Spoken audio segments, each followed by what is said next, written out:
live in a strange time. Extraordinary events keep happening that undermine the stability of our world. Suicide bombs, waves of refugees, Donald Trump, Vladimir Putin, even Brexit. Yet those in control seem unable to deal with them. And no one has any vision of a different or a better kind of future. This film will tell the story of how we got to this strange place. It is about how over the past 40 years, politicians, financiers and technological utopians, rather than face up to the real complexities of the world, retreated. Instead, they constructed a simpler version of the world in order to hang on to power. And as this fake world grew, all of us went along with it, because the simplicity was reassuring. Even those who thought they were attacking the system, the radicals, the artists, the musicians, and our whole counterculture, actually became part of the trickery. Because they too had retreated into the make-believe world. Which is why their opposition has no effect, and nothing ever changes. But this retreat into a dream world allowed dark and destructive forces to fester and grow outside. Forces that are now returning to pierce the fragile surface of our carefully constructed fake world.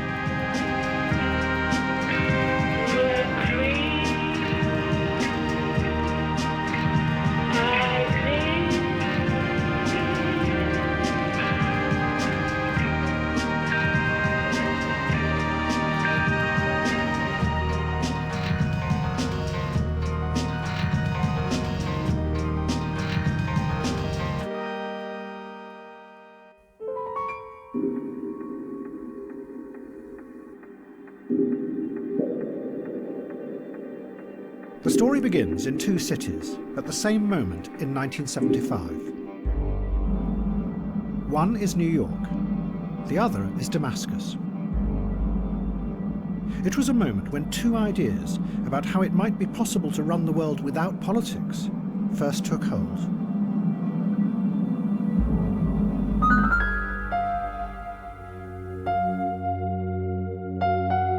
In 1975, New York City was on the verge of collapse. For 30 years, the politicians who ran the city had borrowed more and more money from the banks to pay for its growing services and welfare. But in the early 70s, the middle classes fled from the city, and the taxes they paid disappeared with them. So the banks lent the city even more. But then they began to get worried about the size of the growing debt, and whether the city would ever be able to pay it back. And then one day in 1975, the banks just stopped. The city held its regular meeting to issue bonds in return for the loans, overseen by the city's financial controller. Good morning, ladies and gentlemen. Today, the City of New York is offering for competitive bidding sale 260 million tax anticipation notes, of which 100 million will mature on June 3rd, 1975. The banks were supposed to turn up at 11 a.m.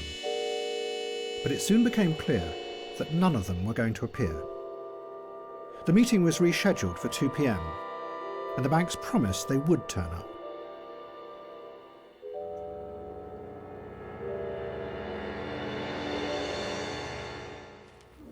The announcement on behalf of the controller is that the offer, which we had expected to receive and announce at 2 o'clock this afternoon, is now expected at 4 o'clock. Paul, does this mean that so far nobody wants those bonds? We will be making a further announcement at 4 o'clock, and anything further that I could say now I think would not advance the interest of the sale, which is now in progress. Does this mean that you have not been able to sell them so far today? We will have a further announcement at 4 o'clock. What happened that day in New York marked a radical shift in power. The banks insisted that in order to protect their loans, they should be allowed to take control of the city. The city appealed to the president, but he refused to help. So a new committee was set up to manage the city's finances. Out of 9 members, 8 of them were bankers. It was the start of an extraordinary experiment where the financial institutions took power away from the politicians and started to run society themselves. The city had no other option.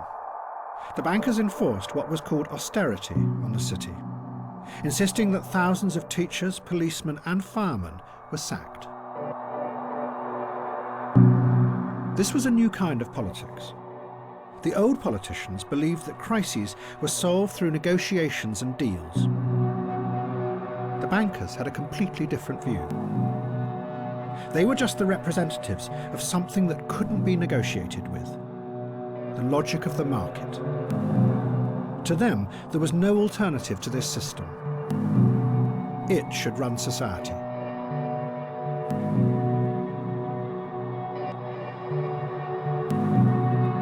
Just by shifting paper around, these slobs can make $60–65 million in a single transaction. That would take care of all of the layoffs in the city. So it's reckless, it's cruel, and it's a disgrace. There'd be a fair number of bankers, of course, who'd say, well, it's the unions who have been too greedy. Now, what would your reaction be to that? I guess they're right in a way. If you can make $60 million on a single transaction and a worker makes $8–9,000 a year, I suppose they're correct, and as they go back to their little estates in Greenwich, Connecticut, I want to wish them well, the slobs. But the extraordinary thing was, no one opposed the bankers. The radicals and the left-wingers, who 10 years before had dreamt of changing America through revolution, did nothing.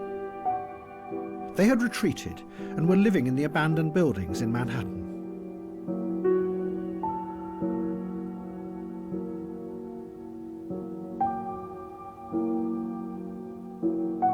The singer Patti Smith later described the mood of disillusion that had come over them. I could not identify with the political movements any longer, she said. All the manic activity in the streets. In trying to join them, I felt overwhelmed by yet another form of bureaucracy. What she was describing was the rise of a new, powerful individualism that could not fit with the idea of collective political action. Instead, Patti Smith and many others became a new kind of individual radical who watched the decaying city with a cool detachment. They didn't try and change it, they just experienced it. Look at that, isn't that cool? I love that, where like kids write all over the walls. That to me is neater than any art sometimes. Jose and Maria forever.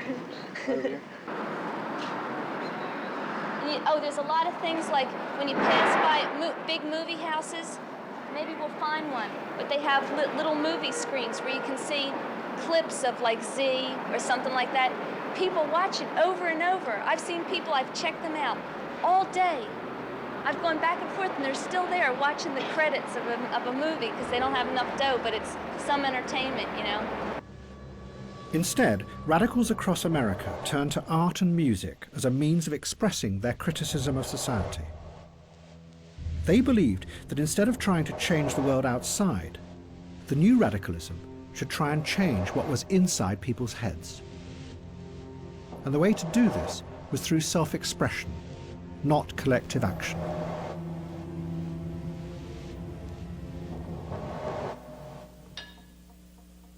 U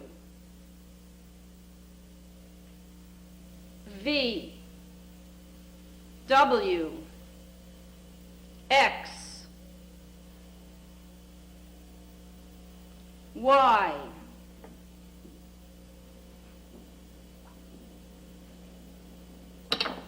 Z.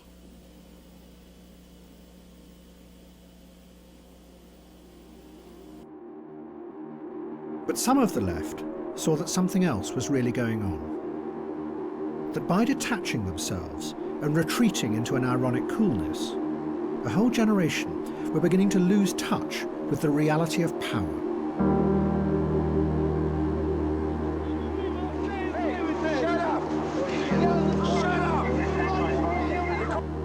One of them wrote of that time, "It It was the mood of the era, and the revolution was deferred indefinitely.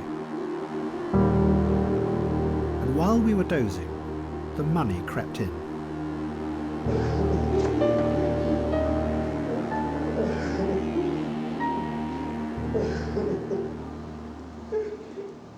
What's your date of birth, Larry? But one of the people who did understand how to use this new power was Donald Trump.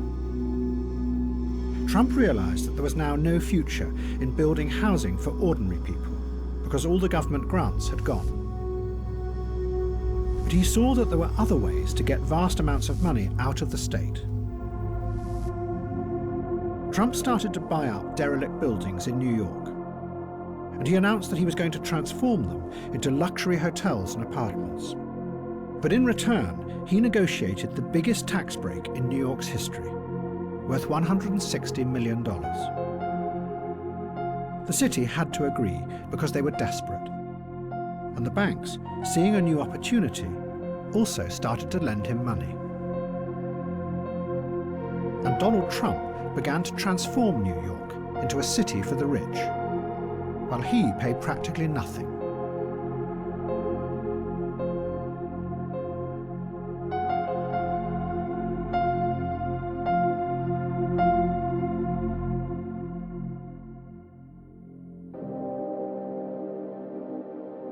At the very same time, in 1975, there was a confrontation between two powerful men in Damascus, the capital of Syria.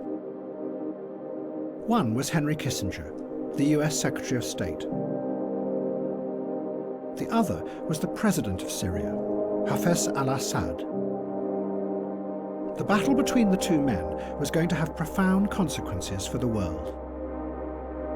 And like in New York, it was going to be a struggle between the old idea of using politics to change the world and a new idea that you could run the world as a stable system.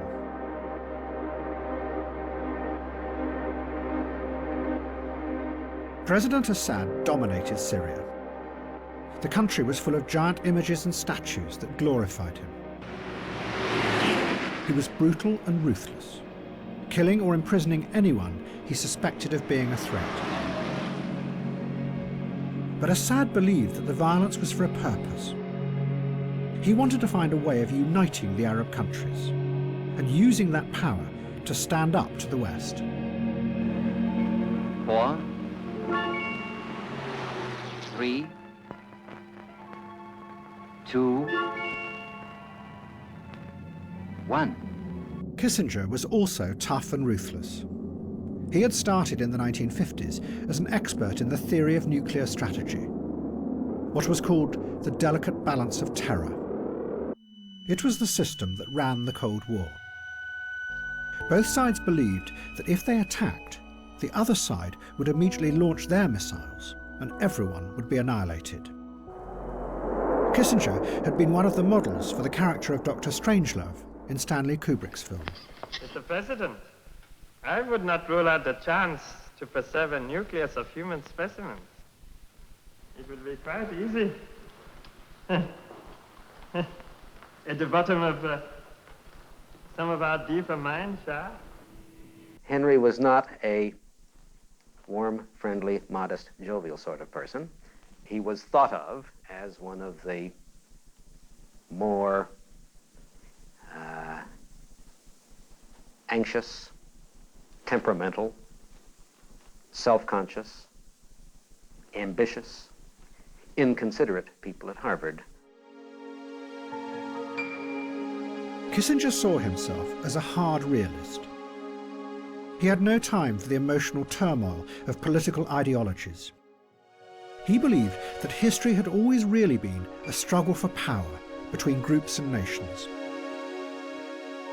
But what Kissinger took from the Cold War was a way of seeing the world as an interconnected system.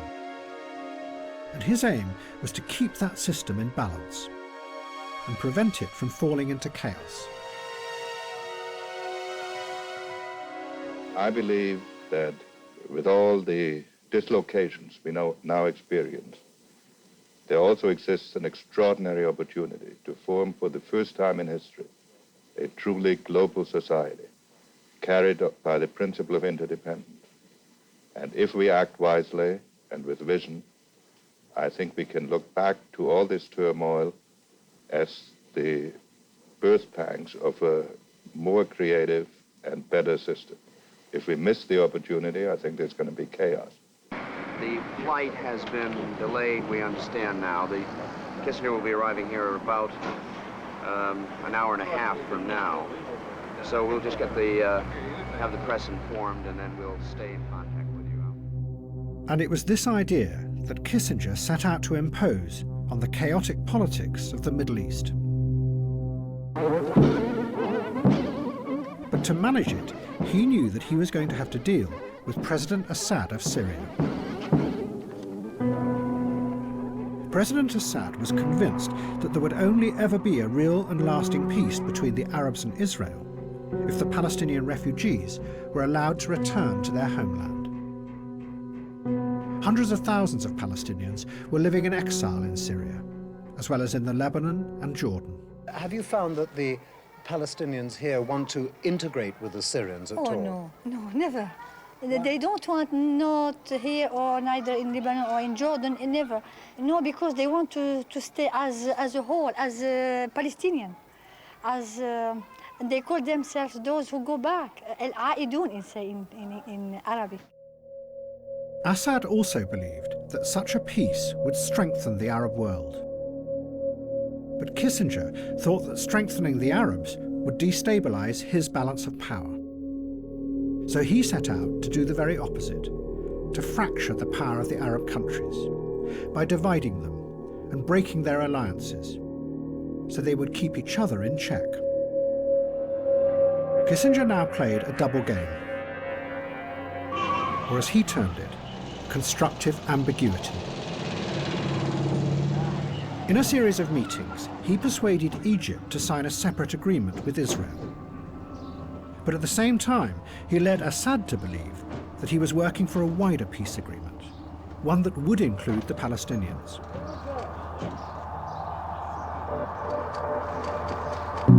In reality, the Palestinians were ignored. They were irrelevant to the structural balance of the global system.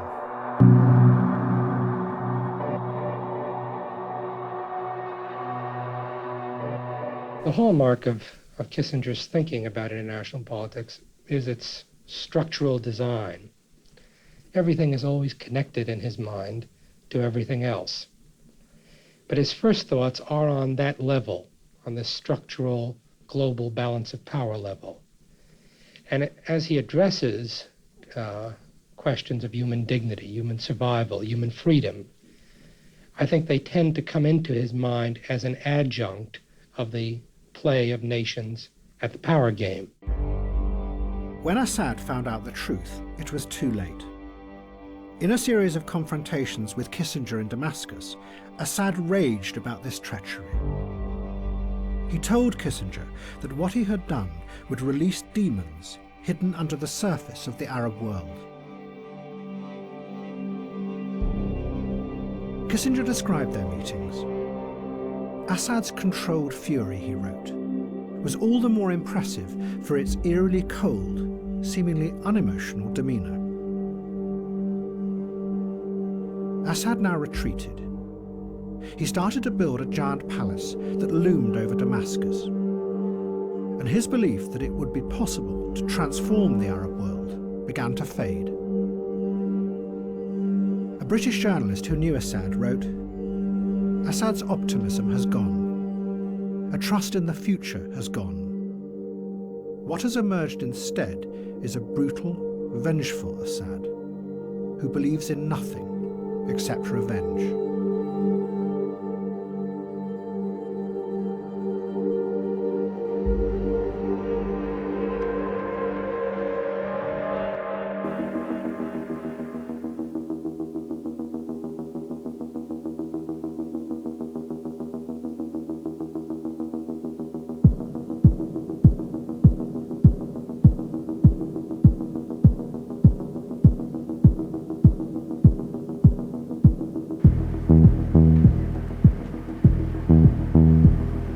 The original dream of the Soviet Union had been to create a glorious new world, A world where not only the society, but the people themselves would be transformed.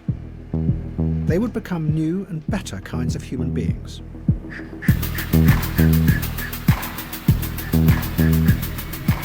But by the 1980s, it was clear that the dream had failed.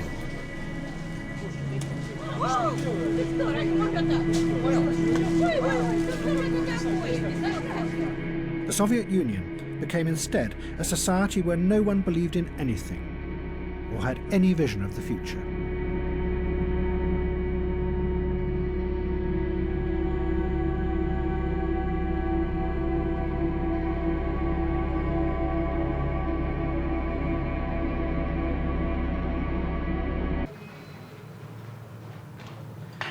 А если у вас было желание, какое вы смотрели, вы выразить сейчас? Чего? Желание, если у вас есть, например, какое у вас было бы сейчас? Чего? Желание, мечта. Мечта? Да. Ну, как вам сказать? Не знаю даже, что вам сказать. Мечта. Раньше не желая, не гадая, ничего не выйдет все равно. Нет, ну только... Я мечтала и гадала, а у меня все наоборот идет.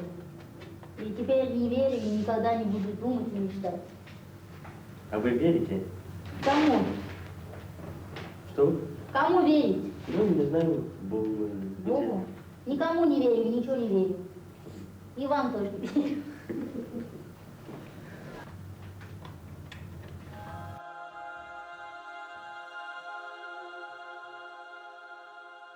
Ну, у тебя очень странная прическа. Где тебя так красиво подстригли? Знакомы с панками московскими, они подстригли. А что это за течение-то, панки? Ну, это люди, которые любят свободу, там, терпят насилие, там. А ты не свободна, да? Свободно. Ну, мне кажется, у тебя что-то случилось. Да, лучше меня ничего не спрашивать. Лучше меня ничего не спрашивать. Ну, ясно. Потом тогда расскажешь. Потом, я понимаю, что тебе сейчас трудно говорить. В следующий раз расскажешь.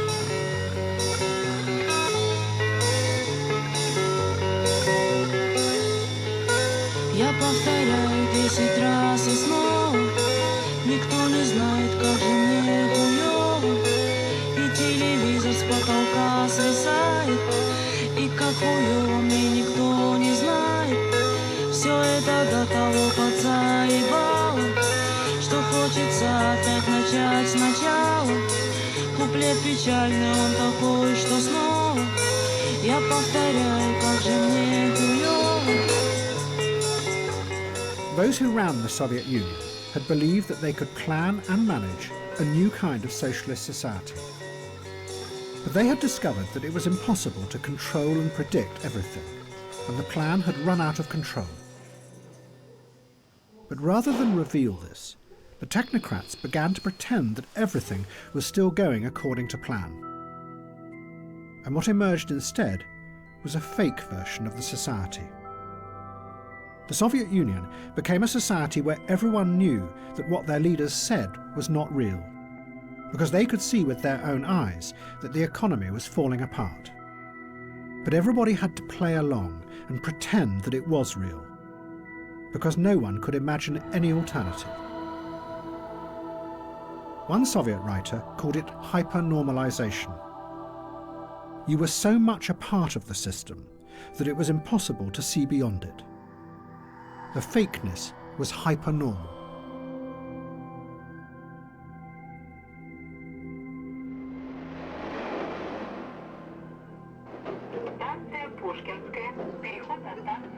In this stagnant world, two brothers called Arkady and Boris Strugatsky became the inspiration of a growing new dissident movement. They weren't politicians. They were science fiction writers. And in their stories, they expressed the strange mood that was rising up as the Soviet Empire collapsed. Their most famous book was called Roadside Picnic. It is set in a world that seems like the present, except there is a zone that has been created by an alien force. People known as stalkers go into the zone. They find that nothing is what it seems, that reality changes minute by minute. Shadows go the wrong way, There are hidden forces that twist your body and change the way you think and feel. The picture the Strugatzkis gave was of a world where nothing was fixed, where reality, both what you saw and what you believed, had become shifting and unstable.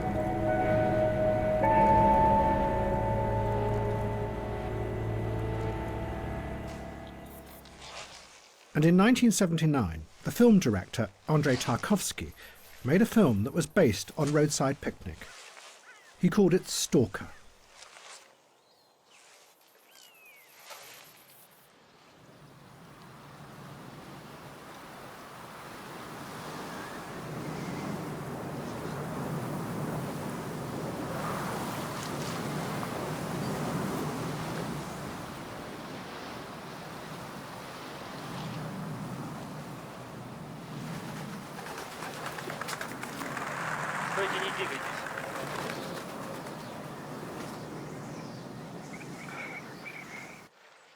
Что случилось? Зачем вы меня остановили? Я вас не останавливал. А кто? Вы? Черт его знает.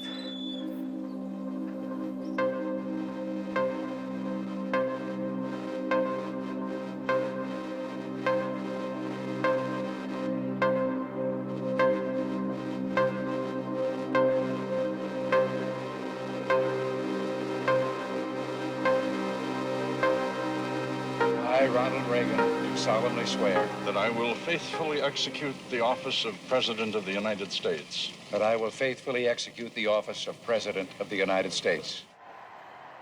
The new President of America had a new vision of the world. It wasn't the harsh realism of Henry Kissinger any longer. It was different. It was a simple, moral crusade, where America had a special destiny to fight evil and to make the world a better place. The places and the periods in which man has known freedom are few and far between, just scattered moments on the span of time. And most of those moments have been ours. The American people have a genius for great and unselfish deeds. Into the hands of America, God has placed the destiny of an afflicted mankind.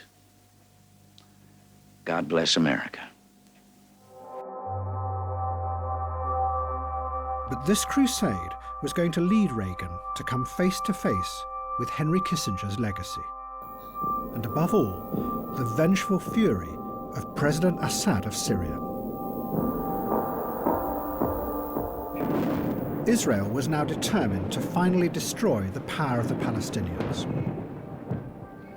And in 1982, they sent a massive army to encircle the Palestinian camps in the Lebanon. Do you know how strong the Israelis are? Do you know how many tanks they have outside Beirut? Do you know how strong they are? يعني بيقول انه احنا بنعرف انه الاسرائيليين اقوياء، فهل هذا بيأثر علينا؟ اسرائيل وامريكا وكل دول العالم ما بتأثر علينا طول ما سلاحنا بايدنا ولا اي دولة في العالم تقدر تحاربنا. That means we are not ready to surrender. طول ما هو الشعب رافع راسه والشعب معنا ما حدا بيقدرنا. طلع شاب يانج لسه بيبل اولاد صغار على الحرب.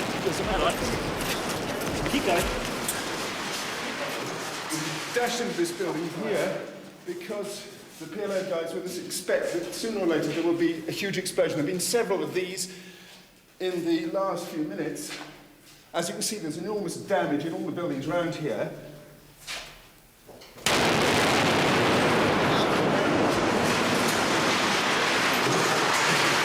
Stop cover.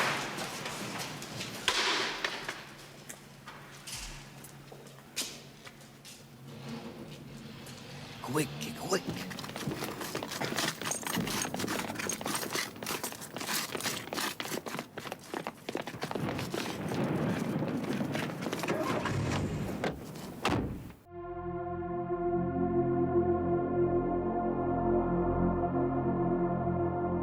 2 months later, thousands of Palestinian refugees were massacred in the camps. It horrified the world. But what was even more shocking was that Israel had allowed it to happen. Its troops had stood by and watched as a Christian Lebanese faction murdered the Palestinians.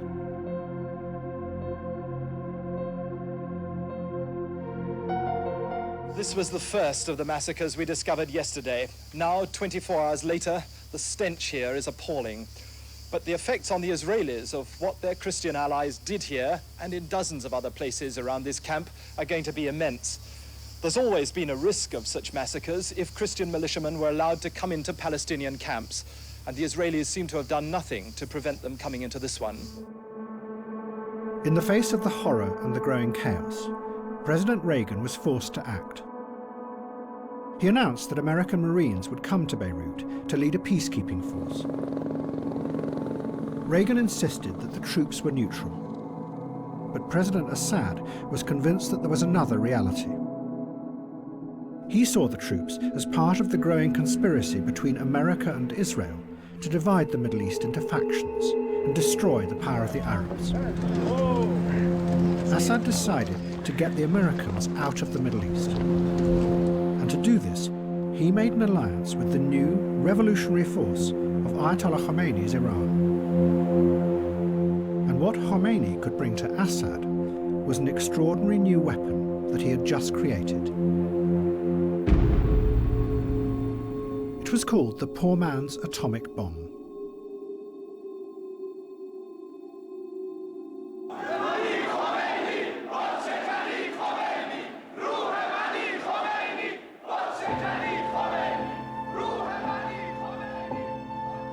Ayatollah Khomeini had come to power 2 years before as the leader of the Iranian Revolution. But his hold on power was precarious. And Khomeini had developed a new idea of how to fight his enemies and defend the revolution. Khomeini told his followers that they could destroy themselves in order to save the revolution, providing that in the process they killed as many enemies around them as possible.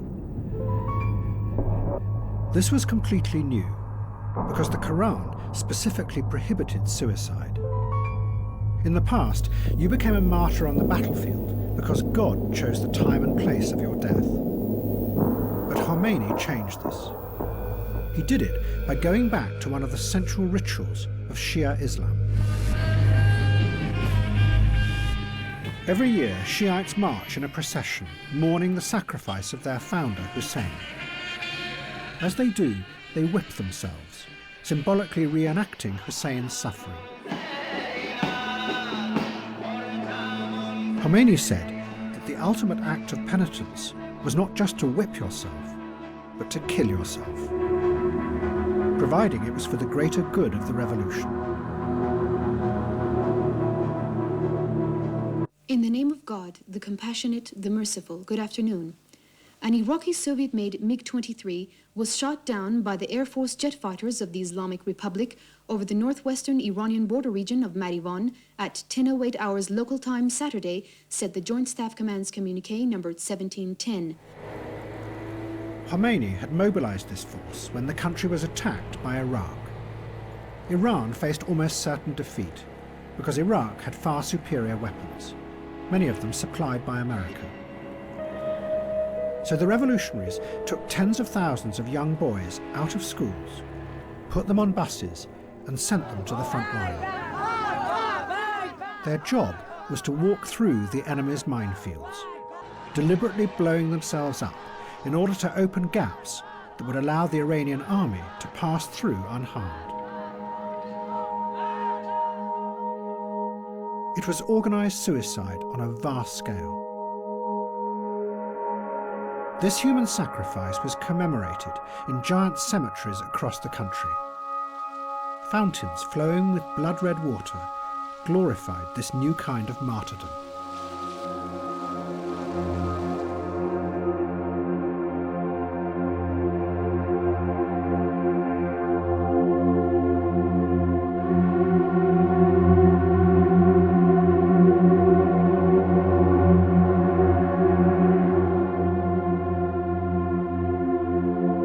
And it was this new idea of an unstoppable human weapon that President Assad took from Khomeini and brought to the West for the first time. But as it travelled, it would mutate into something even more deadly. Instead of just killing yourself, you would take explosives with you into the heart of the enemy, and then blow yourself up, taking dozens or even hundreds along with you. It would become known as suicide bombing. In October 1983, 2 suicide bombers drove trucks into the US Marine barracks in Beirut. It was seeing something move that took me out of my trance. And then I recognized, oh yes, Marines were in that building. A lot of Marines were in that building. And that's when I ran down, and it was a black Marine. He looked white. The dust, it just covered him. The massive explosions killed 241 Americans. The bombers were members of a new militant group that no one had heard of. They called themselves Hezbollah, and although many of them were Iranian, they were very much under the control of Syria and the Syrian intelligence agencies. President Assad was using them as his proxies to attack America. Whoever carried out yesterday's bombings, Shia Muslim fanatics, devotees of the Ayatollah Khomeini, or whatever, it is Syria who profits politically. The most significant fact is that the dissidents live and work with Syrian protection.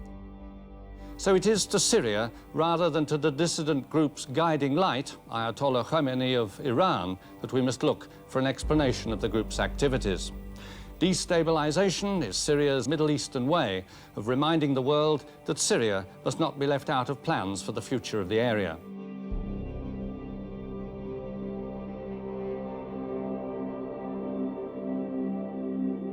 There are no words that can express our sorrow and grief over the loss of those splendid young men and the injury to so many others. But these deeds make so evident the bestial nature of those who would assume power if they could have their way and drive us out of that area. But despite his words, within 4 months, President Reagan withdrew all the American troops from the Lebanon. The Secretary of State, George Shultz, explained, "We became paralyzed by the complexity that we faced," he said. So the Americans turned and left. For President Assad, it was an extraordinary achievement. He was the only Arab leader to have defeated the Americans and forced them to leave the Middle East. He had done it by using the new force of suicide bombing, a force that once unleashed was going to spread with unstoppable power. But at this point, both Assad and the Iranians thought that they could control it. And what gave it this extraordinary power was that it held out the dream of transcending the corruptions of the world and entering a new and better realm. One should defend the realm of Islam and Muslims against heretics and invaders. And to fulfill this duty, one should even sacrifice one's life. We believe that martyrs can overlook our deeds from the other world. It means that after death, the martyr lives and can still witness this world.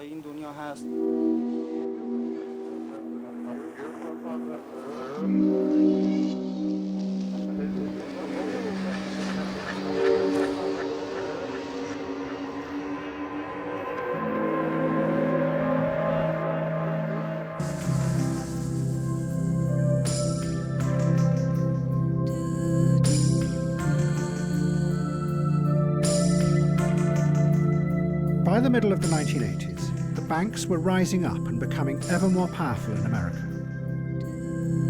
What had started 10 years before in New York, the idea that the financial system could run society, was spreading. But unlike older systems of power, it was mostly invisible. A writer called William Gibson tried to dramatize what was happening in a powerful, imaginative way in a series of novels. Gibson had noticed how the banks and the new corporations were beginning to link themselves together through computer systems. What they were creating was a series of giant networks of information, that were invisible to ordinary people and to politicians. But those networks gave the corporations extraordinary new powers of control.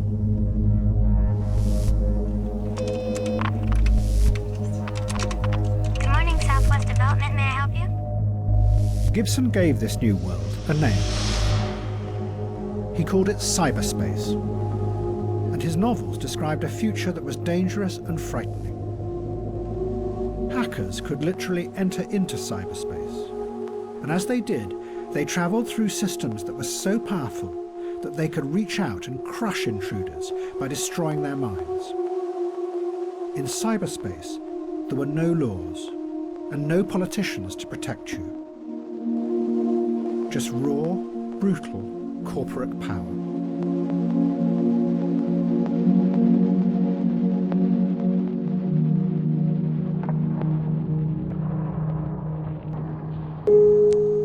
But then, a strange thing happened. A new group of visionaries in America took Gibson's idea of a hidden, secret world and transformed it into something completely different. They turned it into a dream of a new utopia.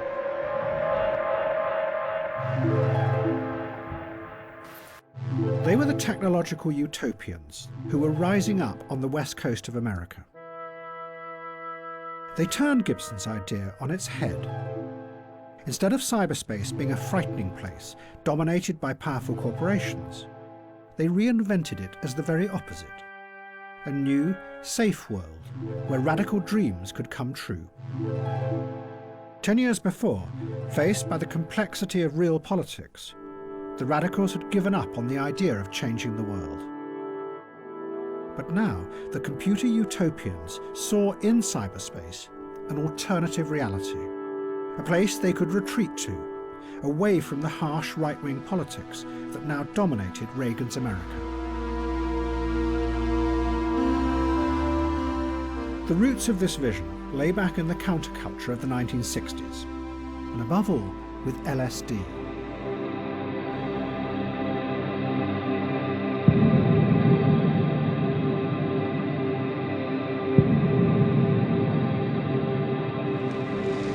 We've got some more acid over here if you want to go ahead and drop it. Many of those who had taken LSD in the 60s were convinced that it was more than just another drug, that it opened human perception and allowed people to see new realities that were normally hidden from them. See, the ones that have white in them are really great.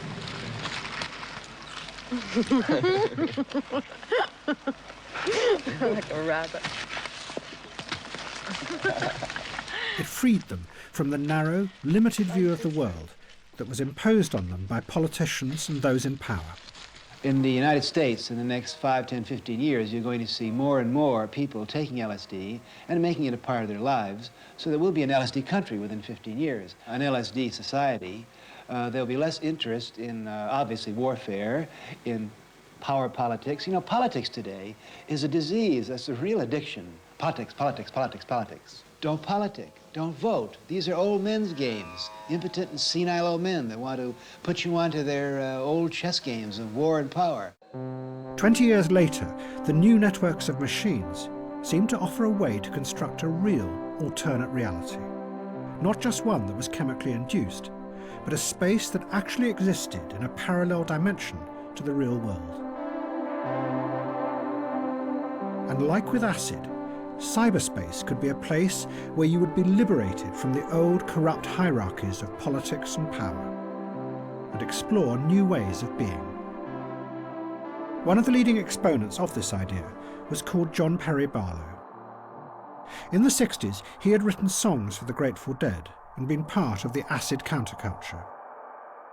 Now, he organised what he called cyberthons to try and bring the cyberspace movement together. Well, you know, the Cyberthon, as it was originally conceived, was supposed to be the 90s equivalent of the acid test. And we had thought to involve some of the same personnel. You and I and Timmy should sit down and talk. Okay, that's good. And it immediately acquired a financial quality, or commercial quality, that was initially a little unsettling to an old hippie like me, but as soon as I saw it actually working, then I thought, well, if you're going to have an acid test for the 90s, money better be involved. Instead of having a glass barrier that separates your mind, from the mind of the computer pulls us inside and creates a world for us. Incorporates everything that could be incorporated. It incorporates experience itself. Barlow then wrote a manifesto that he called a Declaration of Independence of Cyberspace.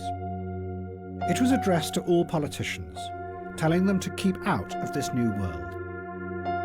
It was going to be incredibly influential, because what Barlow did was give a powerful picture of the internet, not as a network controlled by giant corporations, but instead as a kind of magical, free place, an alternative to the old systems of power. It was a vision that would come to dominate the internet over the next 20 years.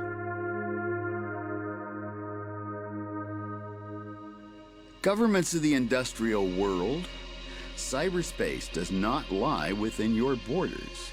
We are creating a world where anyone, anywhere, may express his or her beliefs, no matter how singular, without fear of being coerced into silence or conformity.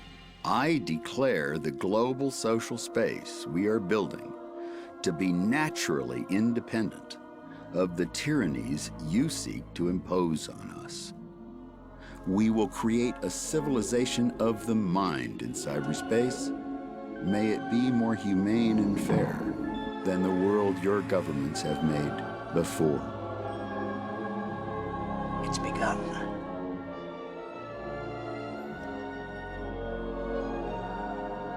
This is the key to a new order. This code disk means freedom. But two young hackers in New York thought that Barlow was describing a fantasy world, that his vision bore no relationship at all to what was really emerging online. They were cult figures on the early online scene, and their fans followed and recorded them. They called themselves Fiber Optic and Acid Freak. And they spent their time exploring and breaking into giant computer networks that they knew were the hard realities of modern digital power. My specific instance, I was charged with conspiracy to commit a few dozen overt acts, they called them, among a number of things having to do with computer trespass and I guess computer eavesdropping, interception, unauthorized access to federal interest computers, which is a pretty vague law, communications network computers and so on. In a notorious public debate online, the two hackers attacked Barlow. What infuriated them most was Barlow's insistence that there was no hierarchy or controlling powers in the new cyber world. The hackers set out to demonstrate that he was wrong. Acid Freak hacked into the computers of a giant corporation called TRW. TRW had originally built the systems that ran the Cold War for the US military. They had helped create the delicate balance of terror. Now, TRW had adapted their computers to run a new system, that of credit and debt. Their computers gathered up the credit data of millions of Americans and were being used by the banks to decide individuals' credit ratings. The hackers broke into the TRW network, stole Barlow's credit history, and published it online.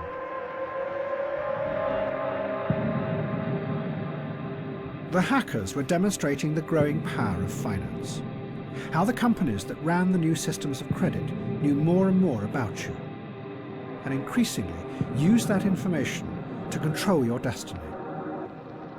And the system that was allowing this to happen were the new giant networks of information connected through computer servers. The hackers were questioning whether Barlow's utopian rhetoric about cyberspace might really be a convenient camouflage, hiding the emergence of a new and growing power that was way beyond politics.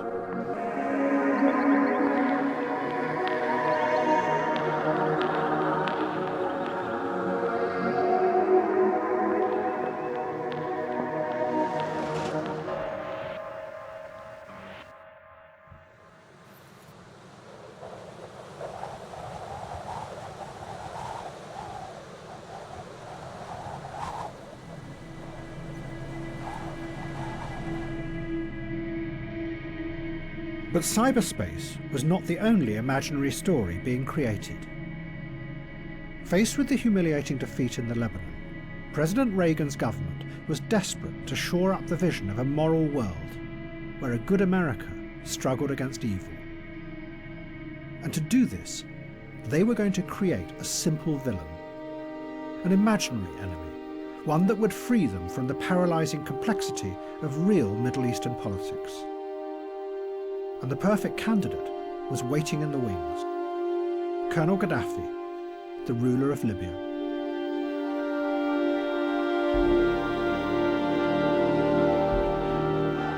The Americans were going to ruthlessly use Colonel Gaddafi to create a fake terrorist mastermind. And Gaddafi was going to happily play along, because it would turn him into a famous global figure.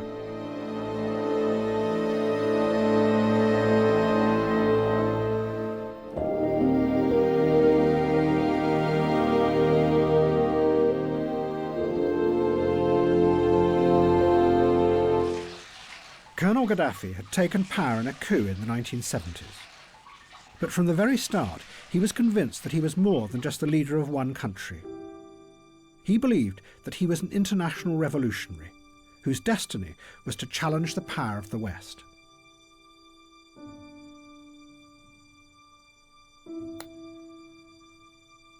Gentlemen, the Queen.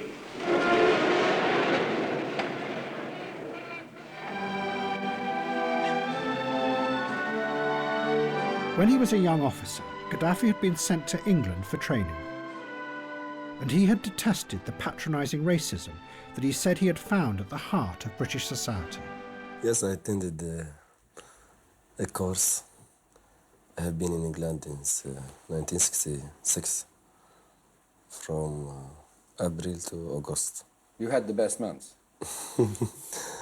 I was in Beaconsfield, a village called Beaconsfield, in Army School. In fact, we ill-treated in that place from some British officers. I think those officers were Jews, maybe Jews. But ill-treated in what sort of way? In many ways. They ill-treat us every time. By being rude or by being bullying or?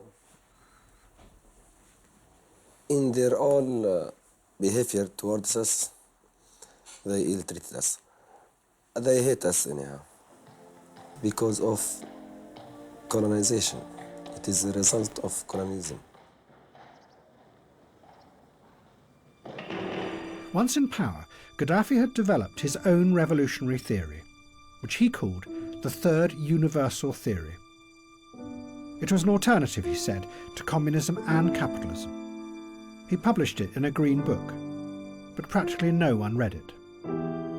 He had sent money and weapons to the IRA in Ireland to help them overthrow the British ruling class. But all the other Arab leaders rejected him and his ideas. They thought that he was mad. And by the mid-1980s, Gaddafi was an isolated figure, with no friends and no global influence. Then suddenly that changed. In December 1985, terrorists attacked Rome and Vienna airports simultaneously, killing 19 people, including 5 Americans. There was growing pressure on President Reagan to retaliate. It's time to rename your State Department the Capitulation Department. Get off of your stick, Mr. President. The American people are sick and tired of being kicked around. You talk tough. Let's see you use some of these billions and billions and billions of dollars worth of weapons that you've asked us to approve. Your words are cheap talk. President Reagan immediately announced that Colonel Gaddafi was definitely behind the attacks. These murderers could not carry out their crimes without the sanctuary and support provided by regimes such as Colonel Gaddafi's in Libya. The Rome and Vienna murders are only the latest in a series of brutal terrorist acts committed with Gaddafi's backing. But the European security services who investigated the attacks were convinced that Libya was not involved at all, and that the mastermind behind the attacks was in fact Syria, that the terrorists had been directed by the Syrian intelligence agencies. But the Americans say that the attack at Rome airport was organized by Gaddafi, not by Damascus. No. What do you say? We don't have any evidence. You have no evidence? Supporting such affirmation. The only evidence we have shows a Syrian connection. Do you say that it was Libya, and the president said the evidence of Libya's culpability was irrefutable? Yeah. But the Italian authorities to whom I've spoken say emphatically on the record that their investigations have shown that it was entirely masterminded by Syria. I don't agree with that at all. Well, they've interrogated the surviving terrorists. I must just say I don't agree with that. But you've no evidence that Libya was in on the planning either. Our evidence on Libya is circumstantial but very strong. But why does the president then say it's irrefutable if you call it circumstantial? Well, people can be convicted and sentenced in our courts on circumstantial evidence. But what made it even more confusing was that although there seemed to be no evidence that Gaddafi had been behind the attacks, he made no attempt to deny the allegations. Instead, he went the other way and turned the crisis into a global drama. It is not a time of saying, it is a time of work, time of confrontation. Threatening suicide attacks against America. This hostile position cannot be explained in racist and crusade terms. Suicidal attacks will have to be an answer to a military attack. But Libya is not affected by such measures that Reagan has declared. Stinking, rotten crusader. Gaddafi now started to play a role that was going to become very familiar. He grabbed the publicity that had been given to him by the Americans and used it dramatically. He promoted himself as an international revolutionary who would help to liberate oppressed peoples around the world, even the blacks in America. Gaddafi arranged for a live satellite link to a mass meeting of the Nation of Islam in Chicago. Brothers and sisters, it is with great honor and privilege that I present to you the leader of the Al-Fatah revolution from Libya, our brother Muammar al-Gaddafi. Gaddafi told them that Libya was now their ally in their struggle against white America. And to express my full support and support of my country to your struggle for freedom, for emancipation. Gaddafi promised that he would supply weapons to create a black army in America of 400,000 men. If white America refuses to accept blacks as US citizens, he told them, it must therefore be destroyed.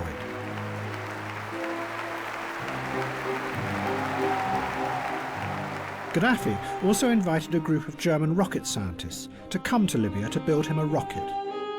He insisted it had no military purpose. Libya was now going to explore outer space.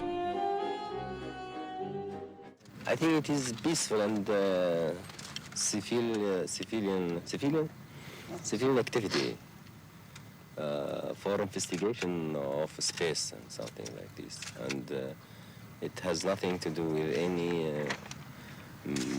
military things. But no one believed him. Journalists warned that Gaddafi was really preparing to attack Europe, vividly dramatizing the new danger. That is something like this, which goes that way to put something into space. But the same device tilted, say, to an angle of 45 degrees could, of course, become something very different. A missile possibly carrying a warhead. That would put Libya within range of an enormous area. A chilling proposition with its range of 2,000 kilometers. The Americans and Gaddafi now became locked together in a cycle of mutual reinforcement. In the process, a powerful new image was created that was going to capture the imagination of the West.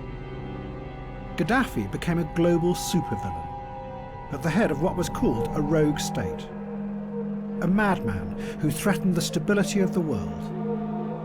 And Gaddafi was loving every minute of it. Does he think in the past his decisions sometimes have been taken too quickly? Maybe. On world affairs? Maybe. I think sometimes that is what has made people in the world nervous of you, perhaps. Maybe.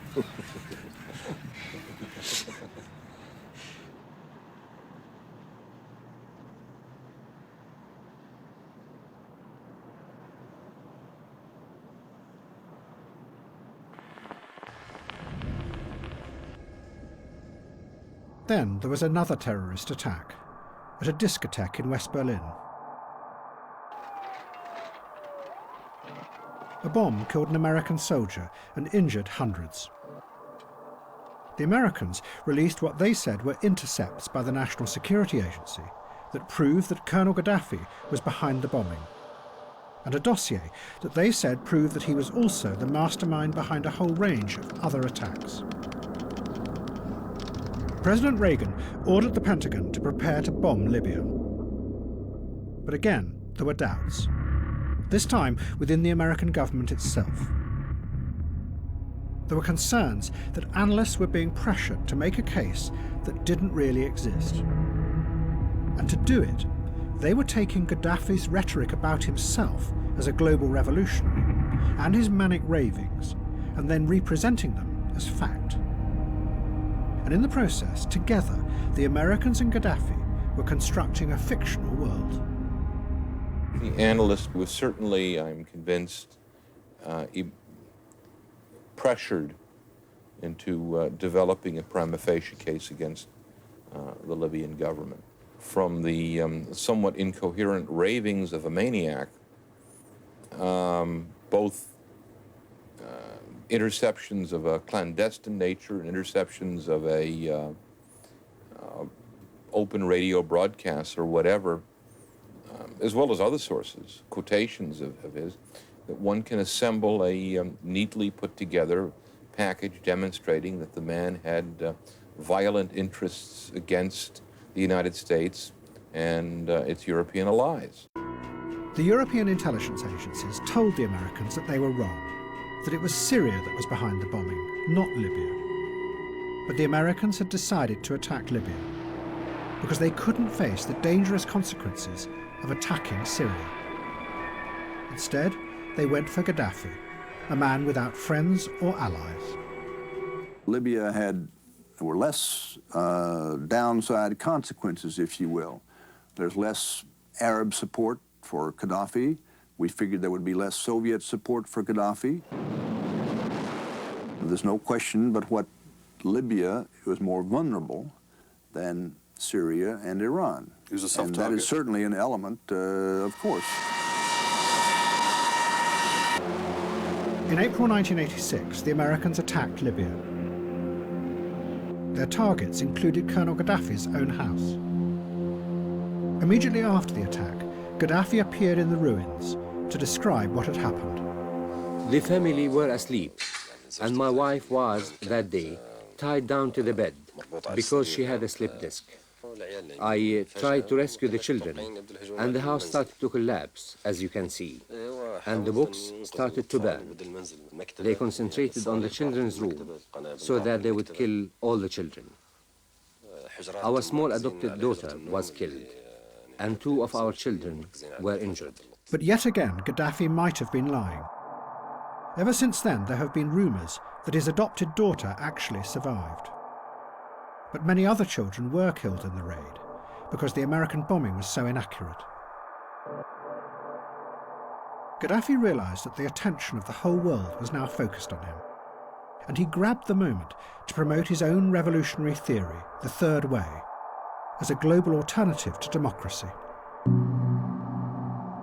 I feel that I'm really responsible for conveying the Third World Theory and the Green Book to the rising generation, to the young American and British people, so that we can rescue America and Britain and these generations of young people from this theory, this electoral party theory, which enabled an imbecile like Reagan to rule the mightiest power on earth and use it to destroy other people's homes, and enabled a harlot like Thatcher to rule a great nation like Britain.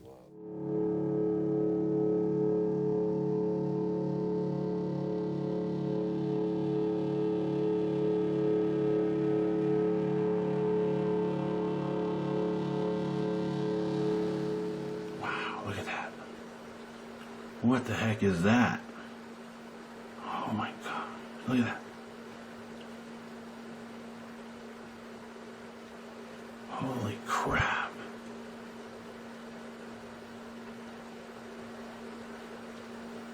It's just moving really slowly. Wow. What is it doing? What the heck? Guys, it's a freaking Whoa! UFO. Oh my gosh! What the? What is happening? What is happening? What is going on? Oh my it? gosh, Tom! Holy shit. Oh my god, guys! Guys, is that a freaking UFO? Wait, can you get a good video? Good. What is it? What the hell? In the 1980s, more and more people in the United States reported seeing unexplained objects and lights in the sky. At the same time, investigators who believed in UFOs revealed that they had discovered top-secret government documents that stated that alien craft had visited Earth. The documents had been hidden for 20 years, and they seemed to prove that there had been a giant cover-up. But actually, the reality was even stranger. The American government might have been making it all up, that they had created a fake conspiracy to deliberately mislead the population. The lights that people imagined were UFOs may in reality have been new high-technology weapons that the US government were testing.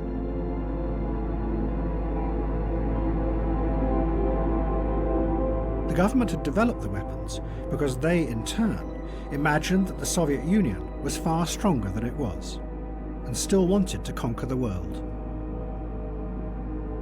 The government wanted to keep the weapons secret, but they couldn't always hide their appearance in the skies. So it is alleged that they chose a number of people to use to spread the rumour that these were really alien visitations. One of those chosen was called Paul Benovitz, who lived outside a giant airbase in New Mexico and had noticed strange things going on.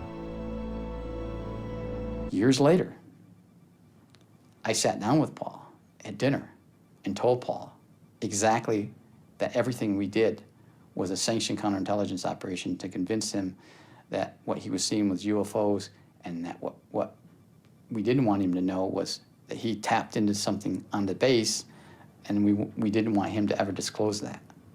We kind of planted the seed in Paul that what he was seeing and what he was hearing and what he was collecting was, in fact, probably maybe UFOs. Benovitz and others chosen by the agency were, it is alleged, given a series of forged documents. Many of them were top-secret memos by the military describing sightings of unidentified aerial vehicles. The documents spread like wildfire, and they formed the basis for the wave of belief in UFOs that would spread through America in the 1990s. What the fuck is that, nigga?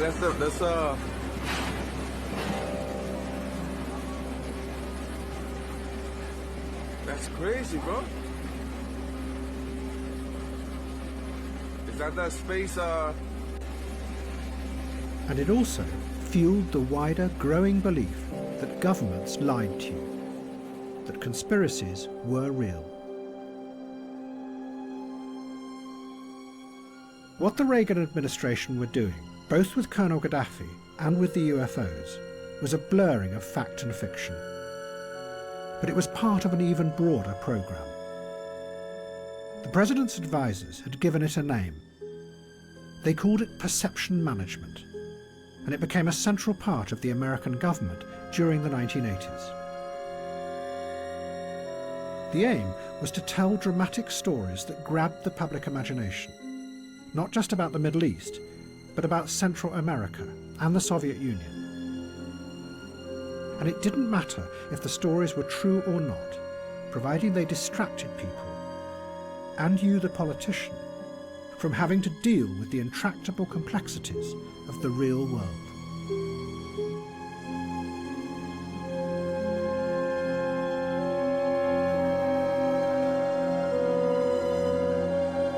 Reality became less and less of an important factor in American politics. It wasn't what was real that was driving anything, or the facts driving anything. It was how you could turn those facts, or twist the facts, or even make up the facts, to make your opponent look bad. So perception management became a device, and the facts could be twisted. Anything could be anything. It becomes, how can you manipulate the American people? And in the process, reality becomes what? Reality becomes simply something to play with to achieve that end. Reality is not important in this context. Reality is simply something that you handle. But something was about to happen that would demonstrate dramatically just how far the American government had detached from reality. The Soviet Empire was about to implode. And no one, none of the politicians, or the journalists, or the think tank experts, or the economists, or the academics saw it coming.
The collapse of the Soviet Union also had a powerful effect on the West.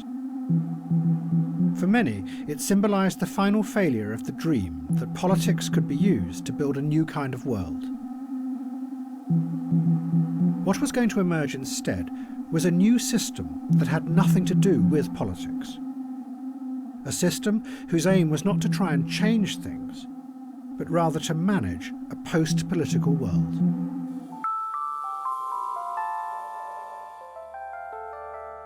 One of the first people to describe this dramatic change was a left-wing German political thinker called Ulrich Beck. Beck said that any politician who believed that they could take control of society and drive it forward to build a better future was now seen as dangerous. In the past, politicians might have been able to do this, but now they were faced with what he called a runaway world, where things were so complex and interconnected, and modern technologies so potentially dangerous, that it was impossible to predict the outcomes of anything you did. The catalogue of environmental disasters proved this.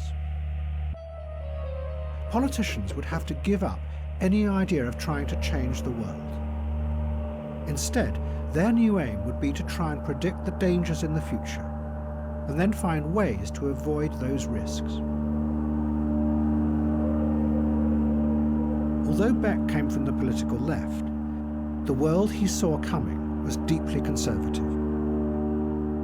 The picture he gave was of a political class reduced to trying to steer society into a dark and frightening future, constantly peering forward and trying to see the risks coming towards them.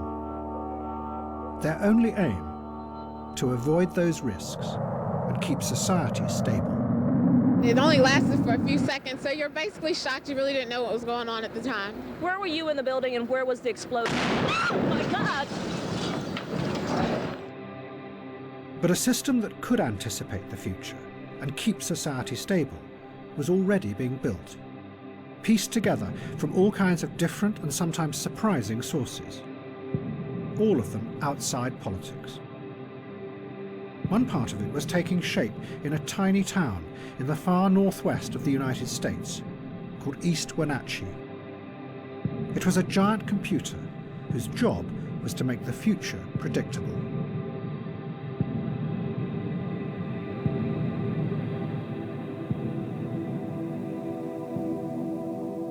The man building it was a banker called Larry Fink. Back in 1986, Mr. Fink's career had collapsed. He lost $100 million in a deal and had been sacked. He became determined it wouldn't happen again. Fink started a company called BlackRock and built a computer he called Aladdin. It is housed in a series of large sheds in the apple orchards outside Wenatchee. Fink's aim was to use the computer to predict with certainty what the risk of any deal or investment was going to be. The computer constantly monitors the world, and it takes things that it sees happening and then compares them to events in the past. It can do this because it has in its memory a vast history of the past 50 years, not just financial, but all kinds of events.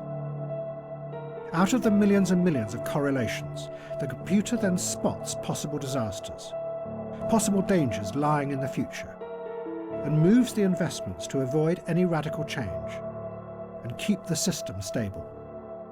Today I'm going to deliver 1.8 million reports. Execute 25,000 trades. And avert 3,000 disasters. I'm going to monitor interest rates in Europe. Silver prices in Asia. Droughts in the Midwest. I'm going to witness 4 billion shares change hands on the New York Stock Exchange. And record the effects on 14 trillion in assets across 20,000 portfolios. I am Aladdin. I am Aladdin. And today, I'll find the numbers behind the numbers. I will see the trends the models don't. The connections. The risks. I am Aladdin. I am Aladdin, and I will get the data right. I am 25 million lines of code. Written by hundreds of people. Across 2 decades. I'm smarter than any algorithm. More powerful than any processor. Because I am Aladdin. Because I am Aladdin.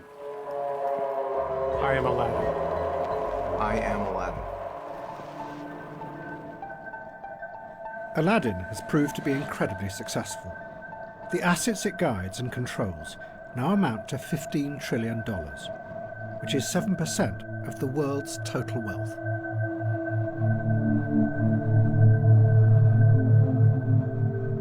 But Wenatchee was also a dramatic example of another kind of craving for stability and reassurance. More of its citizens took Prozac than practically any other town in America. When a person's central nervous system is changed by an SSRI with that medicine, they will view things differently, and they will be strangers. They look at things differently. I have a chemical up here that changes me. I think differently. For me, it was like walking around like this for my whole life and really not knowing that I was nearsighted. I mean, really. I mean, no one had ever offered me glasses. And then all of a sudden, here comes somebody that says, okay, now try these on, try this Prozac on. And I tried it on, and for the first time in my life, I went, whoa, is this the way reality really is? Your perception can be changed, and it's frightening and it's scary to people. It speaks of science fiction almost.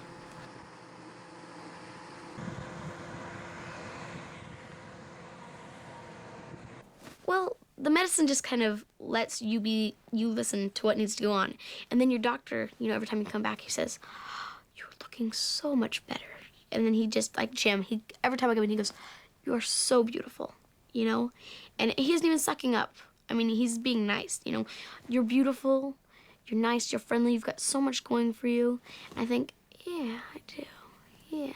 So I go out and I tell my friends, oh, I feel so much better about myself. Mom goes out, oh, I feel so much better about myself. So your friends start saying, I've seen such an improvement. And everybody improves all the way around. They see improvement, it's like everybody's kind of brainwashing each other into being happy. But there was a more effective way of reassuring people that was being developed that did not involve medication. It too came from computer systems, but this time artificial intelligence. But the way to do it had been discovered by accident.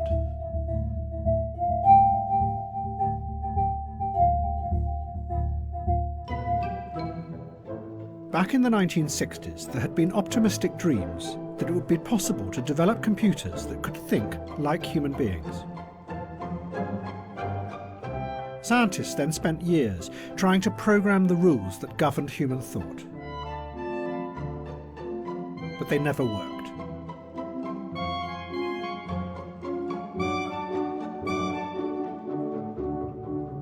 One computer scientist at MIT became so disillusioned that he decided to build a computer program that would parody these hopeless attempts. He was called Joseph Weizenbaum, and he built what he claimed was a computer psychotherapist. Just like a therapist, people could come and talk to the machine by typing in their problems. Weizenbaum called the program ELIZA. He modelled it on a real psychotherapist called Carl Rogers, who was famous for simply repeating back to the patient what they had just said. And that is what ELIZA did. The patient sat in front of the screen and typed in what they were feeling, and the program repeated it back to them, often in the form of a question. Men are all alike. In what way? They're always bugging us about something or other. Can you think of a specific example? Well, my boyfriend made me come here. Your boyfriend made you come here? He says I'm depressed much of the time. I'm sorry to hear that you're depressed.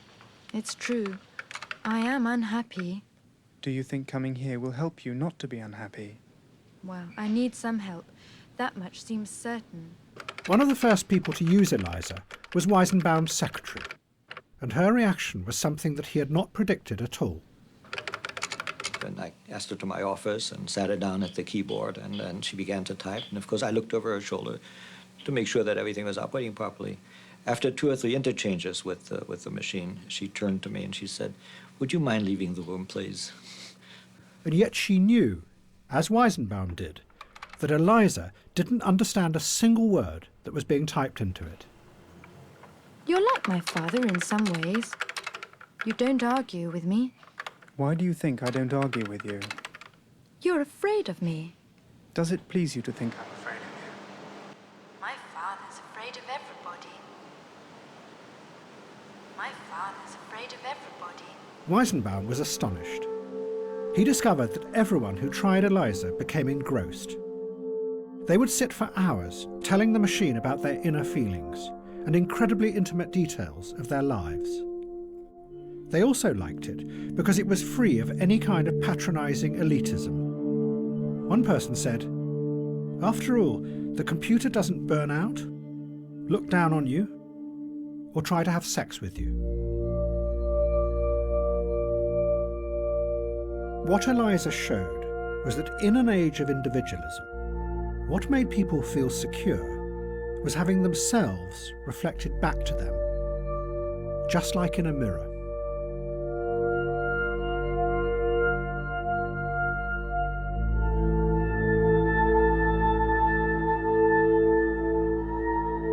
Artificial intelligence changed direction and started to create new systems that did just that, but on a giant scale. They were called intelligent agents. They worked by monitoring individuals, gathering vast amounts of data about their past behaviour, and then looked for patterns and correlations from which they could predict what they would want in the future. It was a system that ordered the world in a way that was centred around you.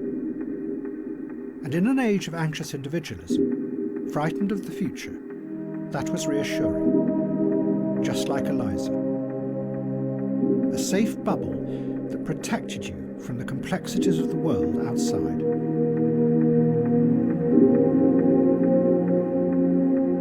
But the applications of this new direction proved fruitful and profitable. If you liked that, you'll love this.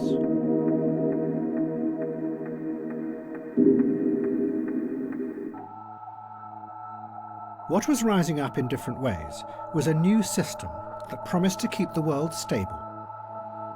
Its tentacles reached into every area of our lives. Finance promised that it could control the unpredictability of the free market, while individuals were more and more monitored to stabilise their physical and mental states. And increasingly, the intelligent agents online predicted what people would want in the future and how they would behave. But the biggest change was to politics. In a world where the overriding aim was now stability, politics became just part of a wider system of managing the world.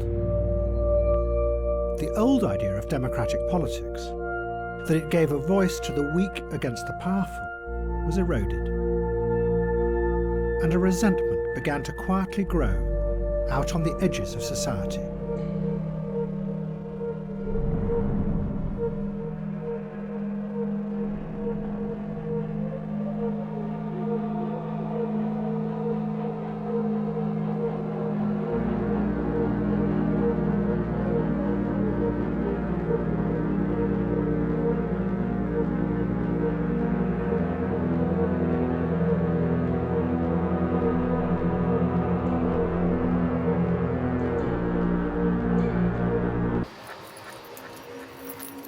But the new system did have a dangerous flaw. Because in the real world, not everything can be predicted by reading data from the past. And someone who was about to discover that to his own cost was Donald Trump.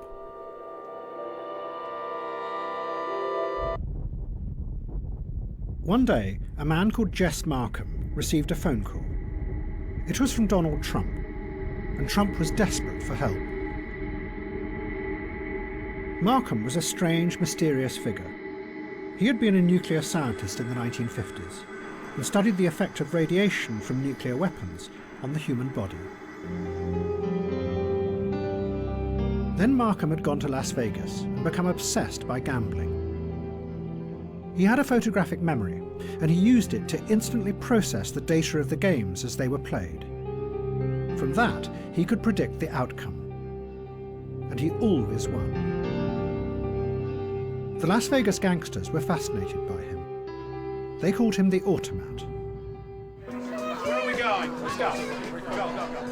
Donald Trump was one of the heroes of the age. But in reality, much of his success was a facade. The banks that had lent Trump millions had discovered that he could no longer pay the interest on the loans. Trump's empire was facing bankruptcy. His wife Ivana hated him because he was having an affair with Miss Hawaiian Tropic 1985. And then, a famous Japanese gambler called Akio Kashiwagi came to one of Trump's casinos and started to win millions of dollars in an extraordinary run of luck. Trump, who was desperate for money, panicked as day after day he watched millions being siphoned out of his casino. So he turned for help to Jess Markham. Markham came to Trump's casino in Atlantic City. He analysed all the data about the way that Kashiwagi had been playing. He then told Trump to suggest a particular high-stakes game that he knew the Japanese gambler could not resist. His model, Markham said, predicted that Kashiwagi had to lose. And after 5 agonising days, he did. Kashiwagi lost $10 million, and he gave up. Donald Trump was elated. He thought he'd got his money back.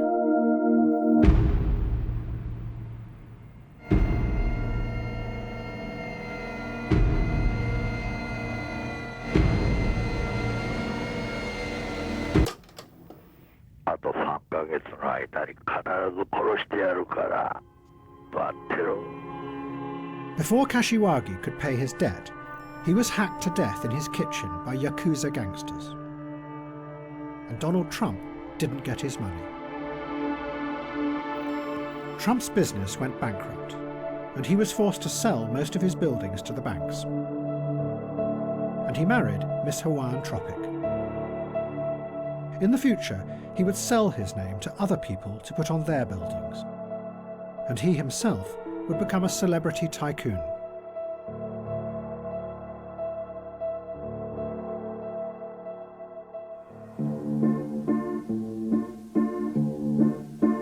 President Assad didn't want stability. He wanted revenge.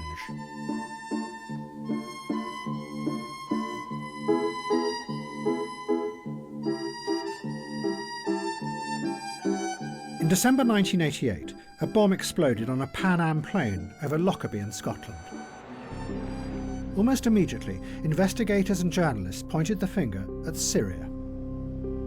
The bombing had been done, they said, in revenge for the Americans shooting down of an Iranian airliner in the Gulf a few months before. And for 18 months, everyone agreed that this was the truth. But then, a strange thing happened.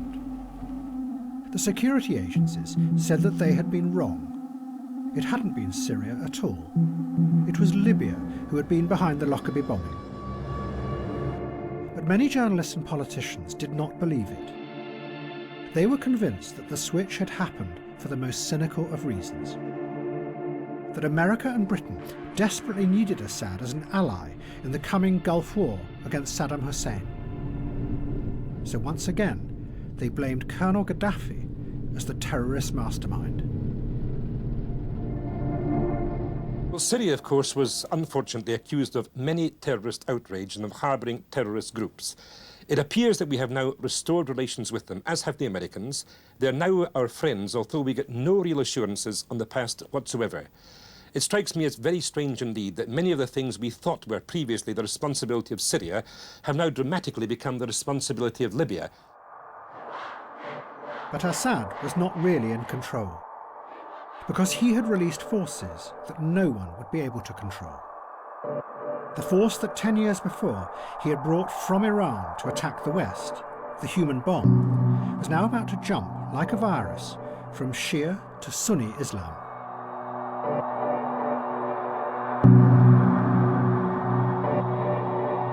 In December 1992, the militant group Hamas kidnapped an Israeli border guard and stabbed him to death. The Israeli response was overwhelming. They arrested 415 members of Hamas, put them on buses, and took them to the top of a bleak mountain in southern Lebanon.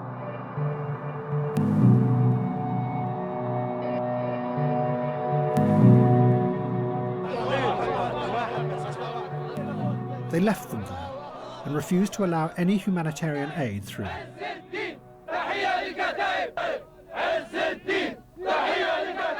But the Israelis had dumped the Hamas militants in an area controlled by Hezbollah. They spent 6 months there, and during that time they learnt from Hezbollah how powerful suicide bombing could be. Hezbollah told them how they had used it to force the Israelis out of Beirut and back to the border. The first sign that the idea had spread to Hamas was when a group of the deportees marched in protest towards the Israeli border, dressed as martyrs, as the Israelis shelled them. But it soon became more than just theatre. Hamas began a wave of suicide attacks in Israel. Just before 9, at the height of Tel Aviv's rush hour, the bomb ripped apart a commuter bus. An amateur cameraman recorded the scene in the moments afterwards as a dazed woman was helped out of the smouldering wreckage. I didn't want to believe that under my house there is a bomb. And when I realized it's a bomb, I started to cry because it was the first time I saw it in Tel Aviv.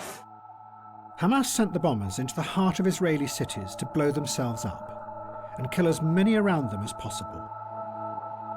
In doing this, Hamas were going much further than Hezbollah ever had. They were targeting civilians, something Hezbollah had never done. The tactic shocked the Sunni world. This was something completely alien to its history.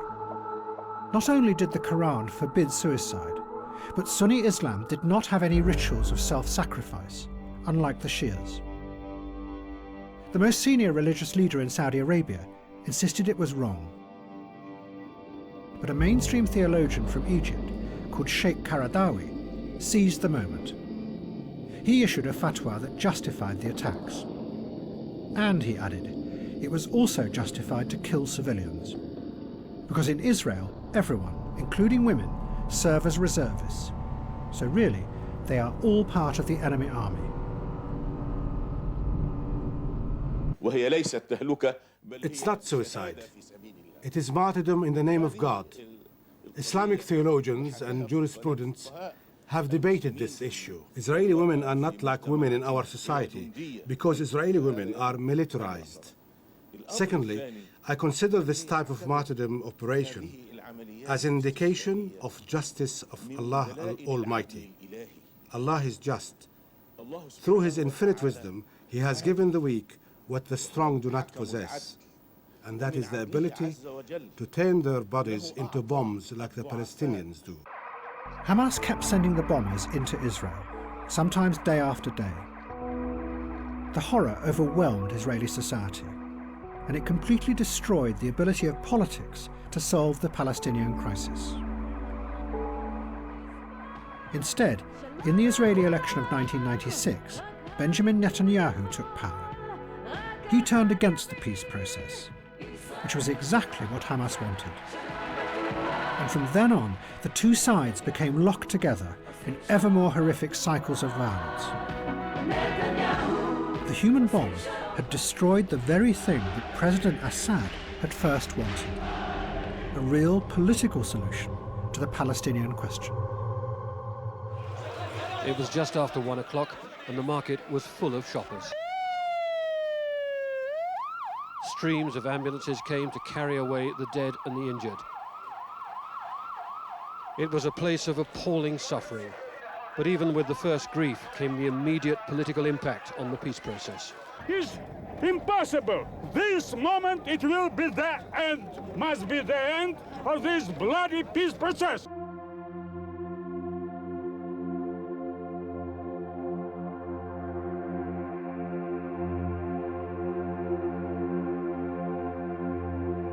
And in America, all optimistic visions of the future had also disappeared.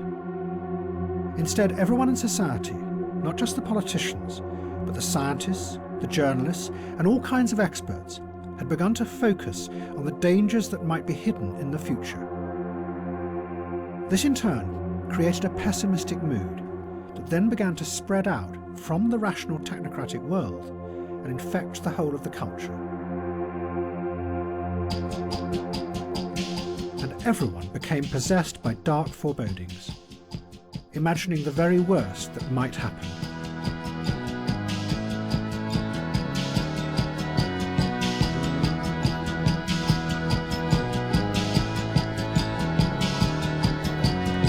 baby, dream. Dream, baby, dream. Dream, baby, dream. Dream, baby, dream. Forever.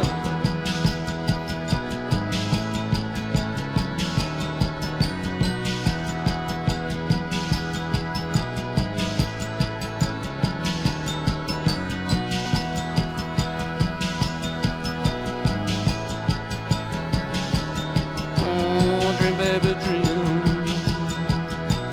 Dream, baby, dream. Oh, dream, baby, dream. Dream, baby, dream. Forever.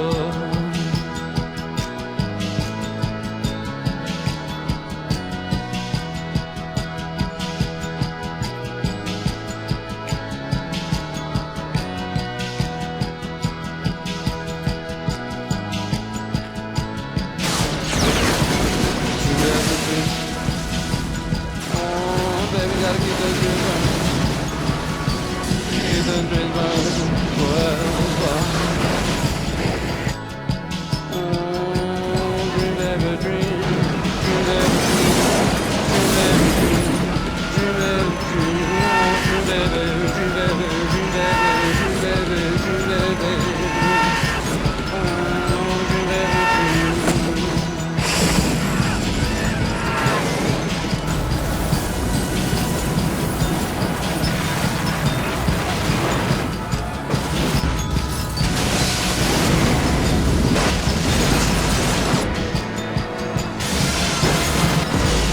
Why you keep that flame burning? Now you gotta keep that flame burning forever, baby.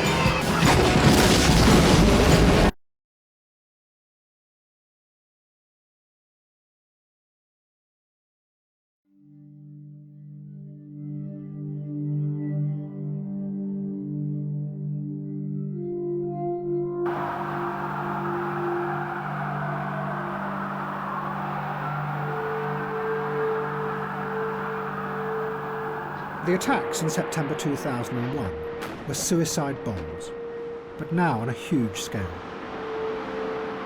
They demonstrated the terrifying power of this new force to penetrate all defences. They had come to kill thousands of Americans on their own soil.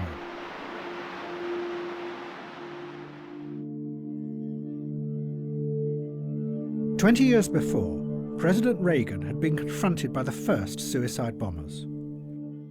They had been unleashed by President Assad of Syria to force America out of the Middle East. But rather than confront the complexity of Syria and Israel and the Palestinian problem, America had retreated and left Syria and suicide bombing to fester and mutate. They had gone instead for Colonel Gaddafi and turned him into an evil global terrorist. But in the process, this changed the way people saw and understood terrorism. Instead of a violence born out of political struggles for power, it became replaced by a much simpler image of an evil tyrant at the head of a rogue state, who became more like an arch-criminal who wanted to terrorize the world.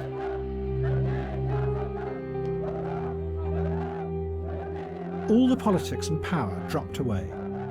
The problem was just them and their evil personalities.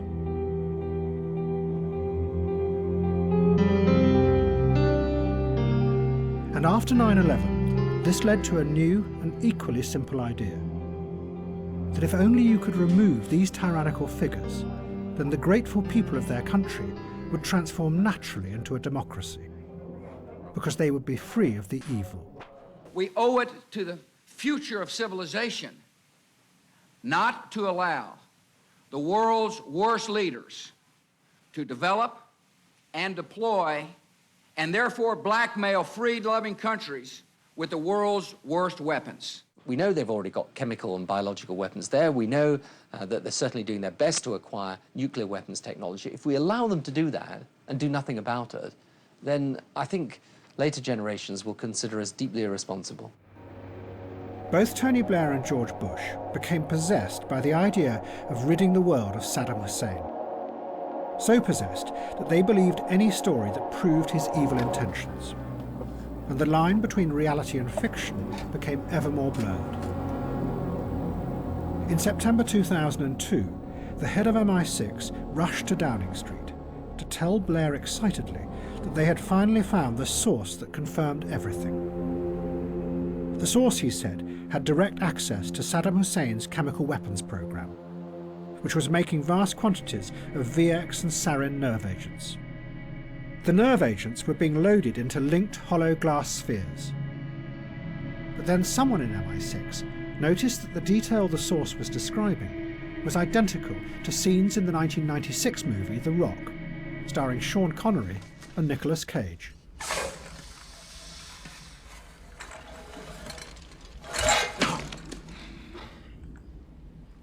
Really elegant string of pearls configuration. Unfortunately, incredibly unstable.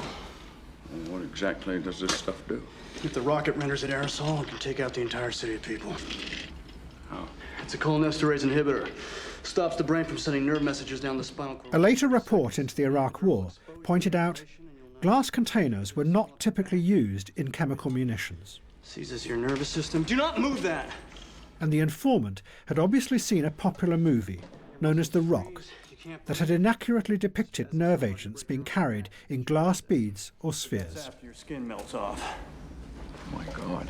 That there is a threat from Saddam Hussein, and the weapons of mass destruction that he has acquired is not in doubt at all.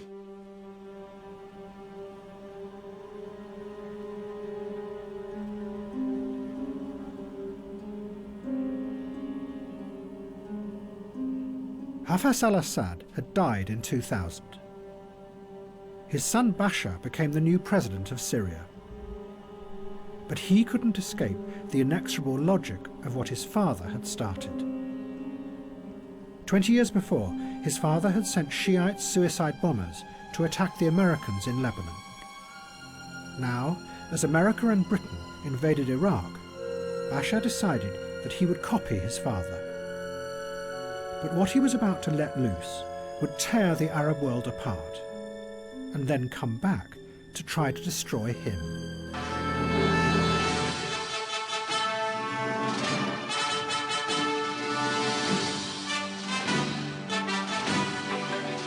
Bashar Assad was never supposed to have been president. It was always going to have been his elder brother, Basil. But then Basil had died in a car crash. So now, Bashar took over the giant palace that his father had built above Damascus.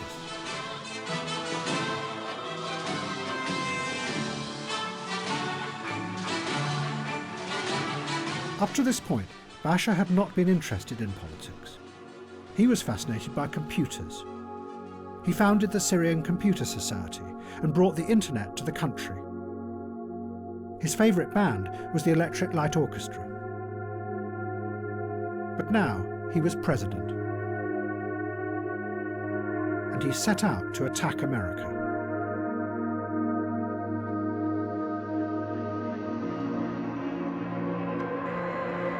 Bashar Assad was convinced that the invasion of Iraq was just the first step of a plot by the Western powers to take over the whole of the Middle East.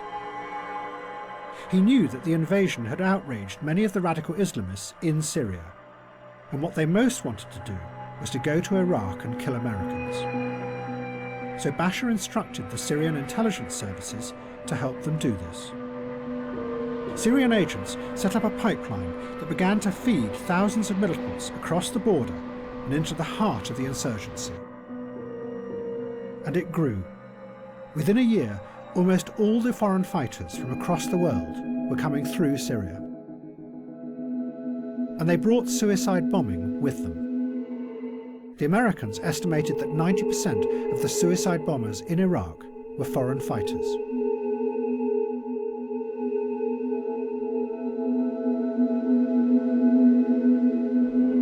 But it began to run out of control. Most of the jihadists had joined the group Al-Qaeda in Iraq, that then turned to killing Shiites in an attempt to create a civil war. And the force that had originally been invented by the Shiites, suicide bombing, now returned and started to kill them. then this. A moment of silence before people realized what was happening. A few seconds ago, we just had repeated explosions in the street below me. People are now fleeing in terror from the central square around the mosque. This is what everybody feared. We just heard another explosion in the distance, that somebody would try to target this religious festival to try to bring about a sectarian conflict in Iraq.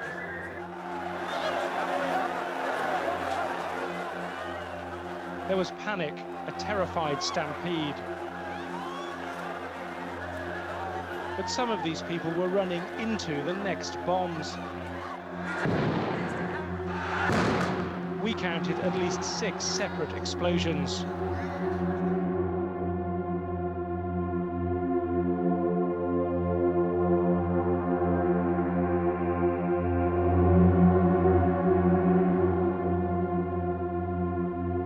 Tony Blair and George Bush were faced by disaster. Iraq was imploding, while at home they were being accused of lying to their own people to justify the invasion. What they desperately needed was something that would show that the invasion was having a good effect in the Arab world. So they made an extraordinary decision. They turned for help to the man who they had always insisted was one of the world's most dangerous tyrants, Colonel Gaddafi. And instead, they set out to make him their new best friend. It was going to be the highest achievement of perception management. A man who had been created by the West as a fake global supervillain was now going to be turned into a fake hero of democracy. And everyone, not just politicians, would become involved. Public relations, academics, television presenters, spies, and even musicians were all going to help reinvent Colonel Gaddafi. It would show just how many people in the Western establishment had by now become the engineers of this fake world.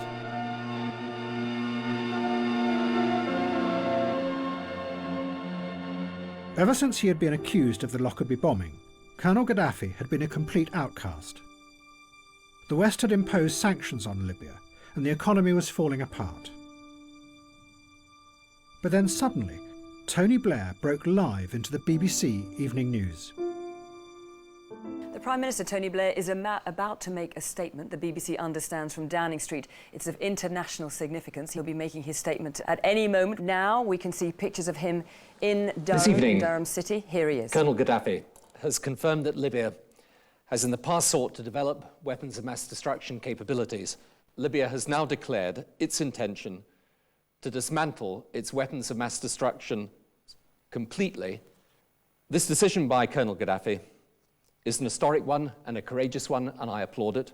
Today in Tripoli, the leader of Libya, Colonel Muammar al-Gaddafi, publicly confirmed his commitment to disclose and dismantle all weapons of mass destruction programs in his country. Colonel Gaddafi now became for Western politicians a heroic figure. His decision to give up his weapons of mass destruction seemed to prove that the invasion of Iraq could transform the Middle East. And Tony Blair travelled to meet Gaddafi in his desert tent, to welcome him back into what one journalist called the community of civilized nations.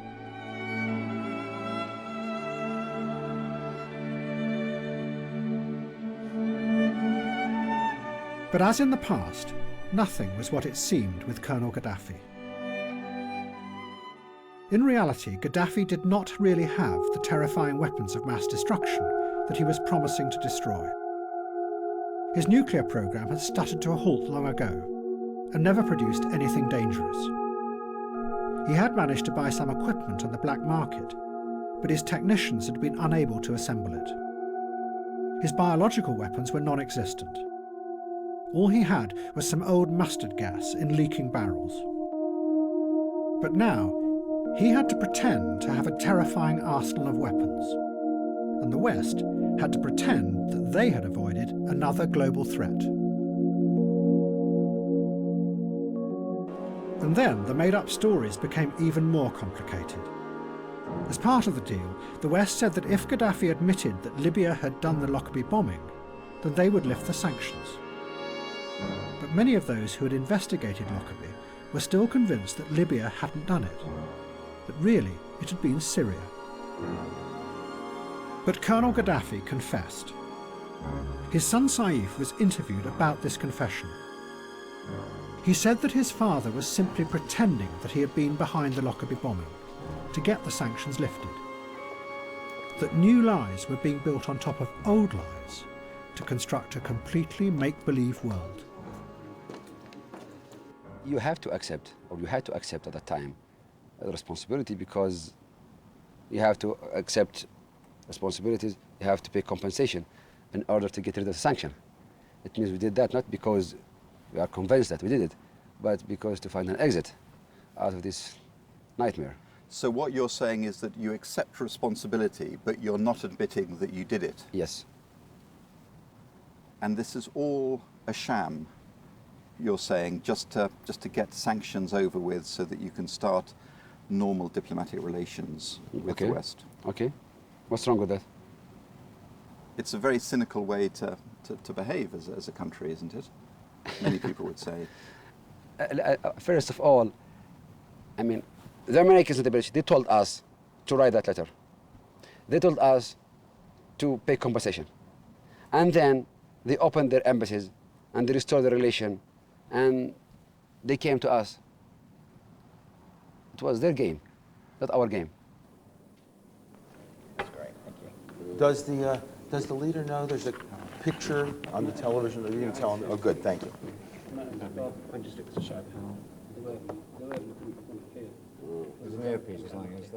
Public relations companies then came to Libya to do what they called reframing the narrative. One firm was paid $3 million to turn Gaddafi into what they described as a modern world thinker. Is that going to be there or not? Okay. We're going in 10. They did this by bringing other famous world thinkers and TV presenters out to Libya to meet the colonel and discuss his theories. Hello and welcome to Libya in the Global Age, a conversation with Muammar Gaddafi.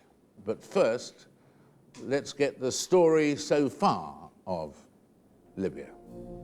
One world thinker was called Lord Anthony Giddens.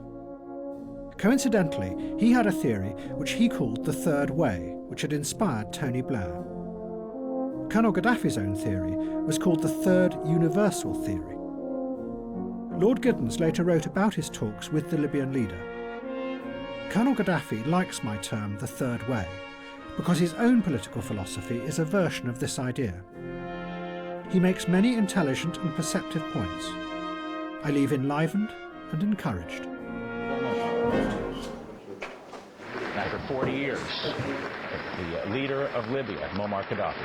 And then Colonel Gaddafi achieved his lifelong dream. He was invited to address the United Nations. He spent almost 2 hours explaining his Third Universal Theory, and also demanded an investigation into the shootings of President Kennedy and Martin Luther King. When he was in New York, Gaddafi was offered a tent, just like the one he had at home, in the gardens of a grand mansion. The man who made the offer was Donald Trump. I mean, I've dealt with everybody. And by the way, I could tell you something else. What? I dealt with Gaddafi. What did I do with Gaddafi? You buried the lead. What'd you do? Excuse me. I rented him a piece of land. He paid me more for one night than the land was worth for the whole year or for 2 years. And then I didn't let him use the land. That's what we should be doing. Was that over in New Jersey? I don't want to use the word screw, but I screwed him. That's what we should be doing.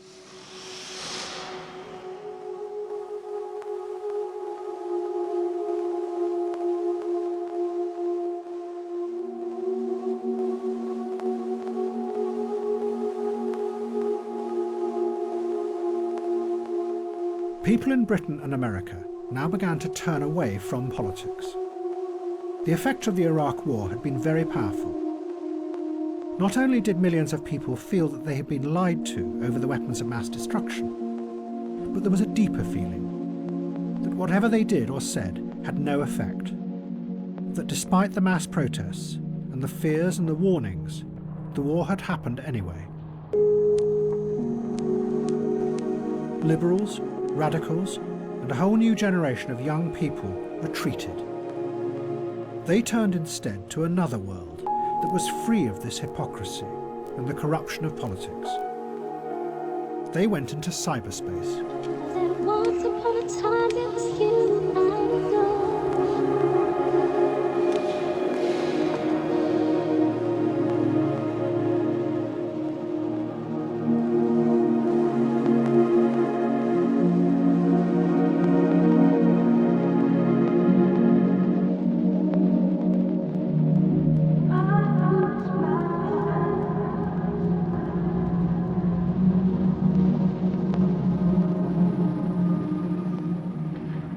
By now, cyberspace had become even more sophisticated and responsive to human interaction. The online world was full of algorithms that could analyse and predict human behaviour. The man behind much of this was a scientist called Judea Pearl. He was the godfather of modern artificial intelligence. Pearl's breakthrough had been to use what were called Bayesian belief networks. They were systems that could predict behaviour even when the information was incomplete. But to make the system work, Pearl and others had imported a model of human beings drawn from economics. They created what were called rational agents, software that mimicked human beings, but in a very simplified form. The model assumed that the agent would always act rationally in order to get what it wanted, nothing more. One of the early utopians of cyberspace, Jaron Lanier, warned of the implications of this. The agent's model of what you are interested in will always be a cartoon model. And in return, you will see a cartoon version of the world through the agent's eyes. And, he added, it will never be clear who they are working for, you or someone else.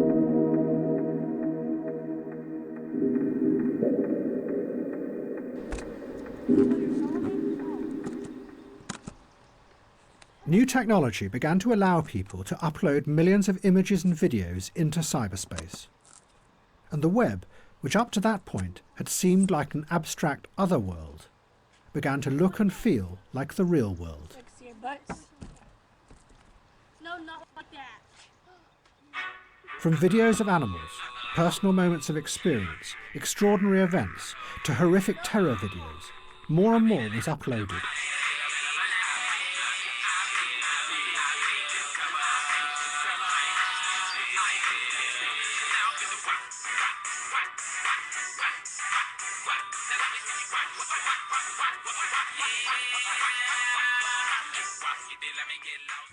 And in a strange, sad twist, the first terrorist beheading video that was posted online was that of Judea Pearl's own son, Daniel Pearl. He was a journalist for the Wall Street Journal and had been kidnapped by radical Islamists in Pakistan. They recorded what they said was his confession and then his killing. My name is Daniel Pearl. I'm a Jewish American. I come from, on my father's side, a family of Zionists. My father's Jewish. My mother's Jewish. I'm Jewish. Only now do I think about that some of the people in Guantanamo Bay must be in a similar situation. This was a new world that the old systems of power found it very difficult to deal with. In the wake of the 9/11 attacks, the security agencies secretly collected data from millions of people online. One program was called Optic Nerve. It took stills from the webcam conversations of millions of people across the world, trying to spot terrorists planning another attack. The program did not discover a single terrorist, but it did discover something else. A top-secret assessment said, "Unfortunately, there are issues with undesirable images within the data. it would appear that a surprising number of people are using webcam conversations to show intimate parts of their body to the other person. Also, the fact that the software allows more than one person to view a webcam stream means that it appears to be being used to broadcast pornography.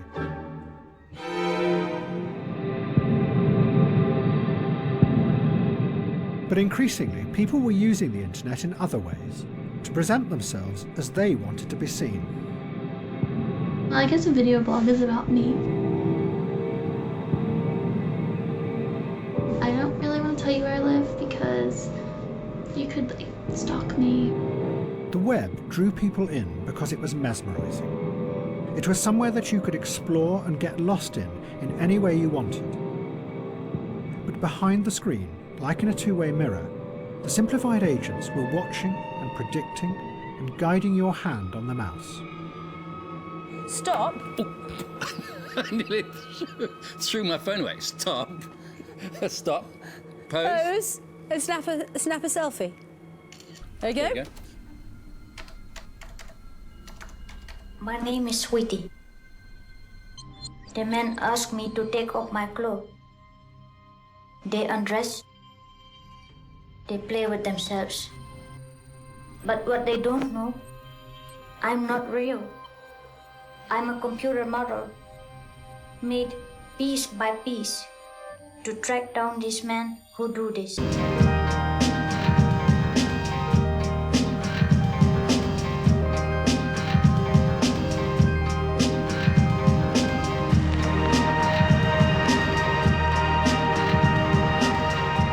As the intelligence systems online gathered ever more data, new forms of guidance began to emerge. Social media created filters, complex algorithms that looked at what individuals liked and then fed more of the same back to them. In the process, individuals began to move, without noticing, into bubbles that isolated them from enormous amounts of other information. They only heard and saw what they liked. And the news feeds increasingly excluded anything that might challenge people's pre-existing beliefs.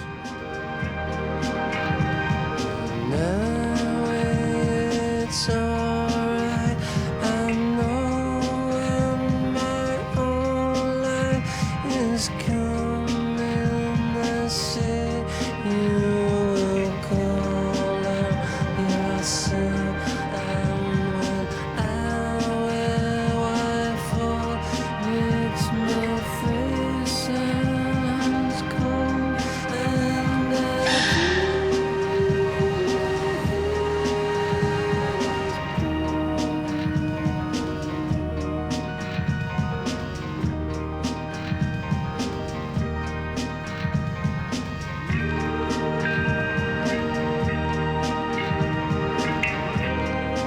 The version of cyberspace that was rising up seemed to be very much like William Gibson's original vision. That behind the superficial freedoms of the web were a few giant corporations with opaque systems that controlled what people saw and shaped what they thought. And what was even more mysterious was how they made their decisions about what you should like and what should be hidden from you. But then, the other utopian vision of cyberspace re-emerged.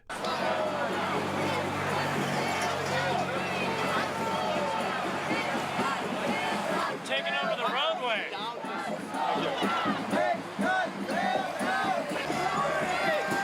Take it!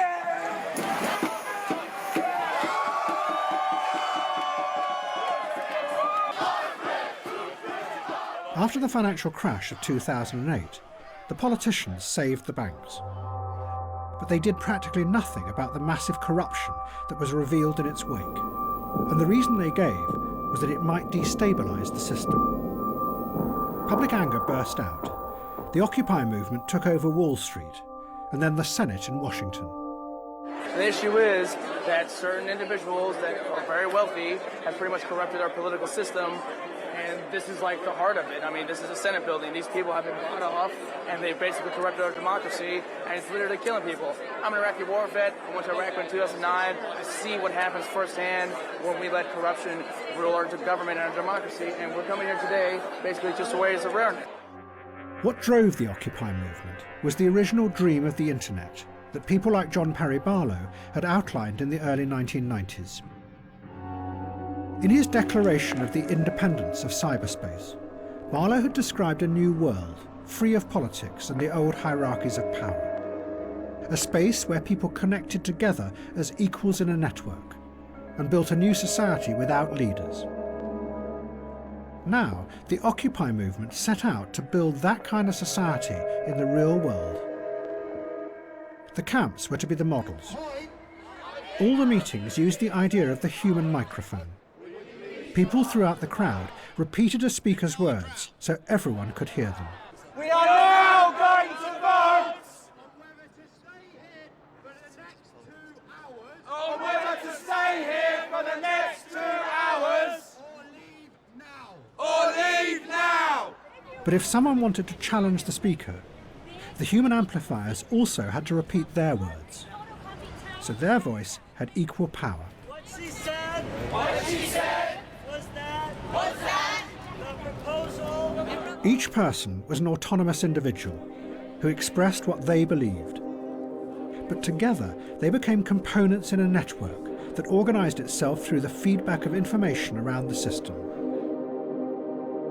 You could organize people without the exercise of power. Protests in Egypt.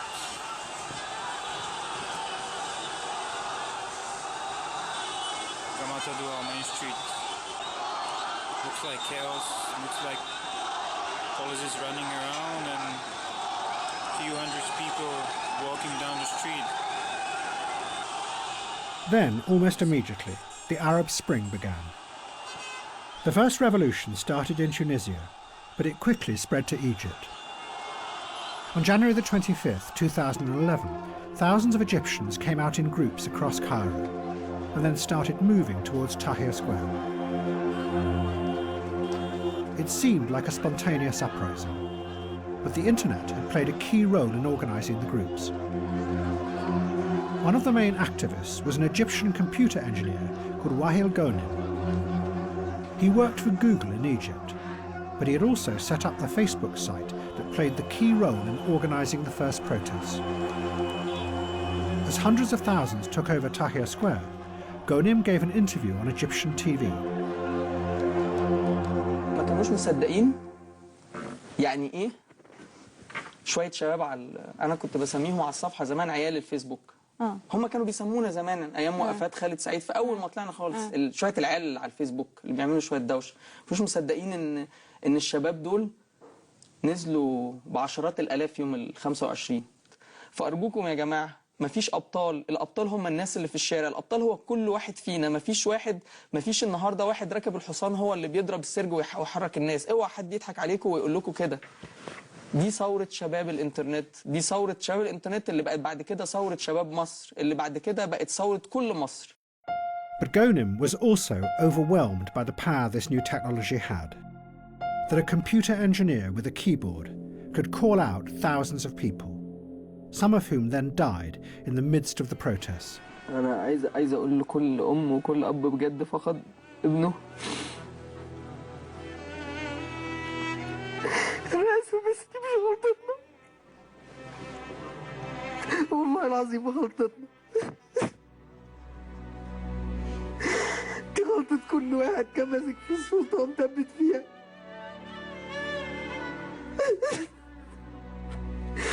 عايز أمشي.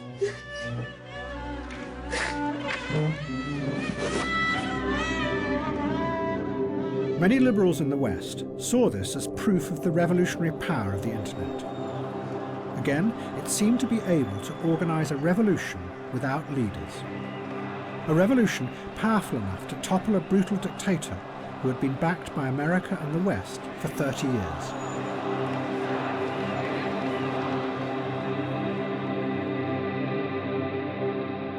But the internet radicals were not the only ones who saw their dreams being fulfilled in the Arab Spring. Many of the political leaders of the West also enthusiastically supported the revolutions, because it seemed to fit with their simple idea of regime change. It might have failed in Iraq, but now the people everywhere were rising up to rid themselves of the evil tyrants, and democracy would flourish.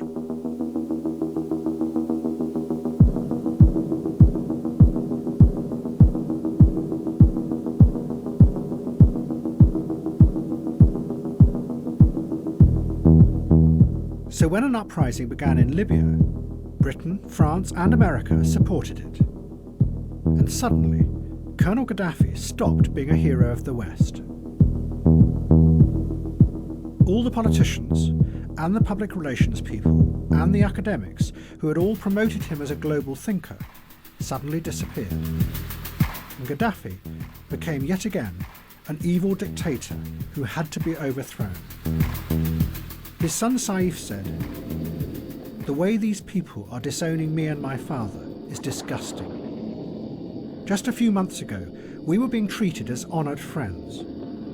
Now that rebels are threatening our country, these cowards are turning on us." Colonel Gaddafi retreated to the ruins of the house that the Americans had bombed 30 years before and addressed the world. Those who love Muammar Gaddafi is the glory. If I had a position, if I were a president, I would have resigned. I would have thrown my resignation in your face. But I have no position, no post. I have nowhere to resign from. I have my gun, I have my rifle to fight for Libya. Withdraw your children from the streets. Take your children back. They are drugging your children, they're making your children drunk, and they're sending them to hell. Your children will die. What for?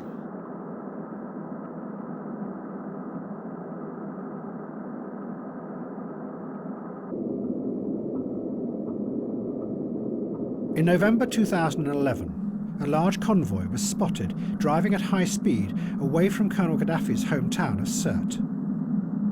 An American drone, controlled from a shed outside Las Vegas, was sent to follow it.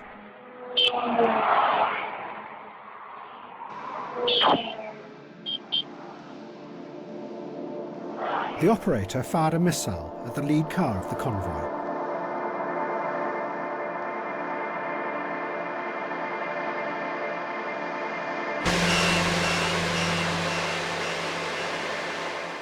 Gaddafi then fled, looking for shelter from the oncoming rebel forces. He hid under the road in a drainage pipe.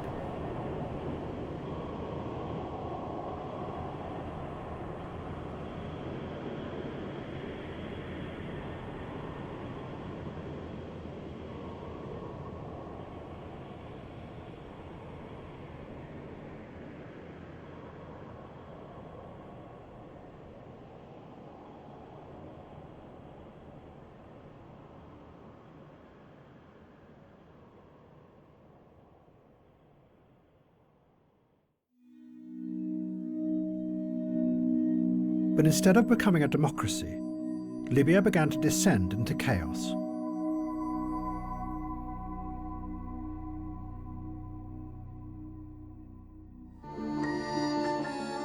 And the other revolutions were also failing.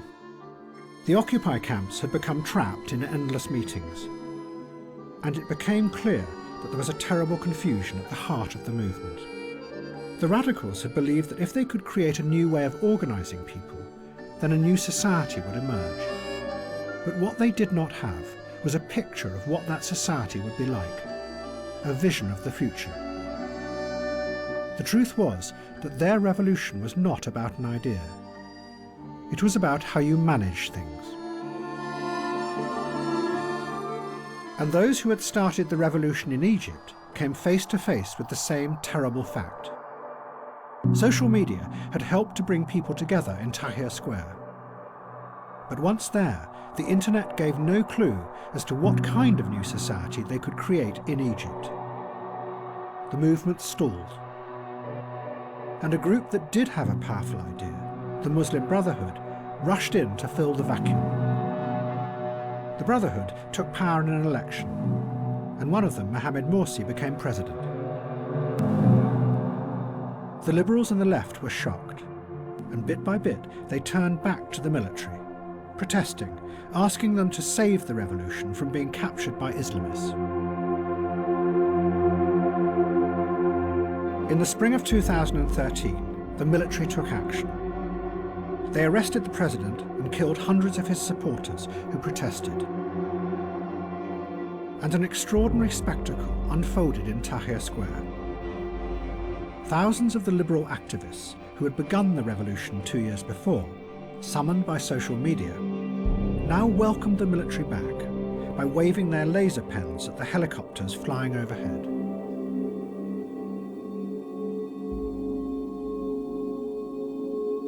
The crowd had been summoned there, once again, by Facebook.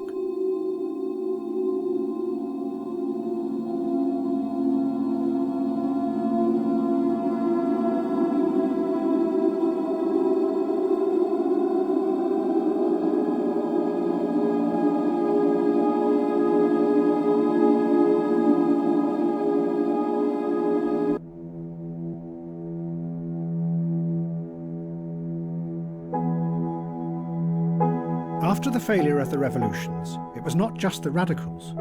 No one in the West had any idea of how to change the world. At home, the politicians had given so much of their power away to finance and the ever-growing managerial bureaucracies that they, in effect, had become managers themselves. While abroad, all their adventures had failed, and their simplistic vision of the world had been exposed as dangerous and destructive.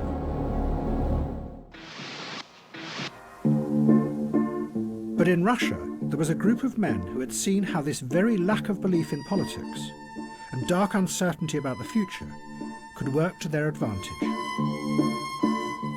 What they had done was turn politics into a strange theatre, where nobody knew what was true or what was fake any longer. They were called political technologists, and they were the key figures behind President Putin. They had kept him in power, unchallenged, for 15 years. Some of them had been dissidents back in the 1970s, and had been powerfully influenced by the science fiction writings of the Strugatsky brothers. 20 years later, when Russia fell apart after the end of communism, they rose up and took control of the media. And they used it to manipulate the electorate on a vast scale. For them, reality was just something that could be manipulated and shaped into anything you wanted it to be.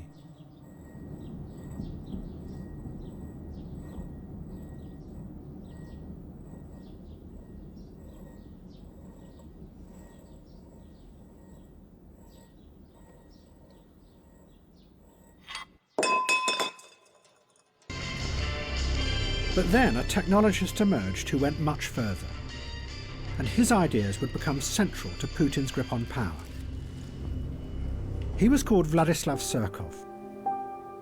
Surkov came originally from the theatre world, and those who have studied his career say that what he did was take avant-garde ideas from the theatre and bring them into the heart of politics.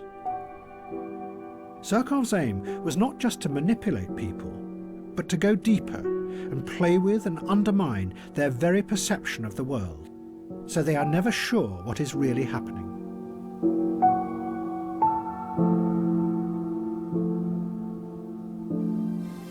Surkov turned Russian politics into a bewildering, constantly changing piece of theatre. He used Kremlin money to sponsor all kinds of groups, from mass anti-fascist youth organisations to the very opposite, neo-Nazi skinheads. And liberal human rights groups who then attacked the government. Surkov even backed whole political parties that were opposed to President Putin. But the key thing was that Surkov then let it be known that this was what he was doing, which meant that no one was sure what was real or what was fake in modern Russia. As one journalist put it, it's a strategy of power that keeps any opposition constantly confused, a ceaseless shape-shifting that is unstoppable because it is indefinable. Meanwhile, real power was elsewhere, hidden away behind the stage, exercised without anyone seeing it. And then, the same thing seemed to start happening in the West. By now, it was becoming ever more clear that the system had deep flaws. Every month, there were new revelations of most of the bank's involvement in global corruption, of massive tax avoidance by all the major corporations, of the secret surveillance of everyone's emails by the National Security Agency. Yet no one was prosecuted, except for a few people at the lowest levels. And behind it all, the massive inequality kept on growing. Yet the structure of power remained the same. Nothing ever changed, because nothing could be allowed to destabilize the system. But then, the shape-shifting began. Thank you very much. So nice. So amazing. So amazing. What? That's okay. I love you more, okay? The campaign that Donald Trump ran was unlike anything before in politics. Nothing was fixed. What he said, who he attacked, and how he attacked them was constantly changing and shifting. Trump attacked his Republican rivals as being all part of a broken and corrupt system, a politics where everyone could be bought, using words that could have come from the Occupy movement. You've also donated to several Democratic candidates, Hillary Clinton included, Nancy Pelosi. You explained away those donations, saying you did that to get business-related favors. And you said recently, quote, "When you give, they do whatever the hell you want them to do." You better believe it. So what specifically did they do? If I ask them, if I need them, you know, most of the people on this stage I've given to, just so you understand, a lot of money. I will tell you that our system is broken. I give to many people. Before 2 months ago, I was a businessman. I give to everybody. When they call, I give. And you know what? When I need something from them, 2 years later, 3 years later, I call them. They are there for me. And that's a broken system. But at the same time, Trump used the language of the extreme racist right in America, connecting with people's darkest fears, pushing them and bringing those fears out into the open. Get the fuck out of here! Our country, motherfucker! Our country! Proud fucking American! Made in USA, bitch! Made in fucking USA! Don't fucking cook my burrito, bitch! Don't fucking make my tortilla, motherfucker! And build that fucking wall for me! Trump! I love Trump! Fuck you! I love my country! Yeah! I'll fuck like at least 10 of you up in one fucking city, you fucking pussy! Come on! Many of the facts that Trump asserted were also completely untrue. But Trump didn't care. He and his audience knew that much of what he said bore little relationship to reality. This meant that Trump defeated journalism, because the journalists' central belief was that their job was to expose lies and assert the truth. With Trump, this became irrelevant. Not surprisingly, Vladimir Putin admired this. Что вы думаете о Дональде Трампе? Ну, он яркий очень человек, талантливый, без всяких сомнений. Но это не наше дело определять его достоинство, это дело избирателей в Соединенных Штатах. Но он абсолютный лидер, мы сегодня видим, президентской гонки. Он говорит о том, что хочет перейти к другому уровню отношений, более плотному, глубокому уровню отношений с Россией. Ну, разве мы можем это не приветствовать? Конечно, мы это приветствуем. Все, что касается внутриполитических вещей, его обороты речи, что он использует для повышения своей популярности, повторяю еще раз, это не наше дело оценивать эту его работу. Спасибо.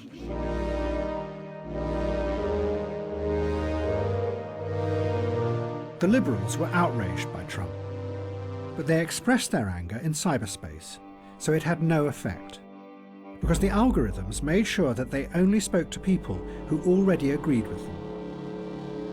Instead, ironically, Their waves of angry messages and tweets benefited the large corporations who ran the social media platforms. One online analyst put it simply: angry people click more. It meant that the radical fury that came like waves across the internet no longer had the power to change the world. Instead, it was becoming a fuel that was feeding the new systems of power and making them ever more powerful. But none of the Liberals could possibly imagine that Donald Trump could ever win the nomination. It was just a giant pantomime. And then, of course, there's Donald Trump. Donald Trump has been saying that he will run for president as a Republican, which is surprising since I just assumed he was running as a joke.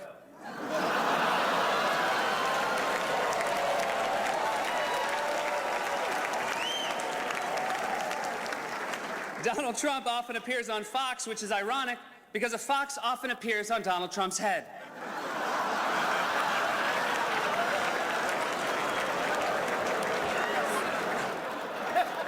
Donald Trump owns the Miss USA pageant, which is great for Republicans because it will streamline their search for a vice president.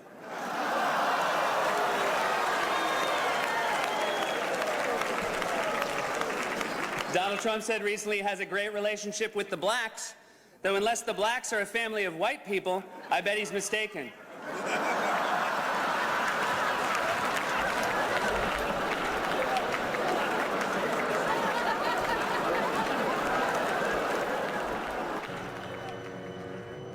But underneath the liberal disdain, both Donald Trump in America and Vladislav Surkov in Russia had realized the same thing: that the version of reality that politics presented was no longer believable, that the stories politicians told their people about the world had stopped making sense.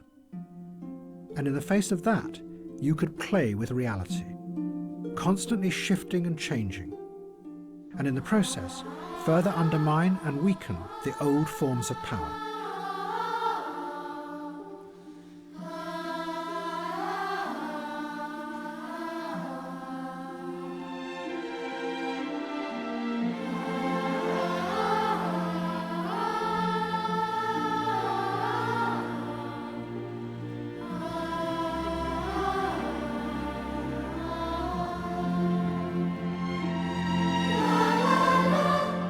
And there was another force that was about to dramatically reveal just how weak politics had become in the West: Syria.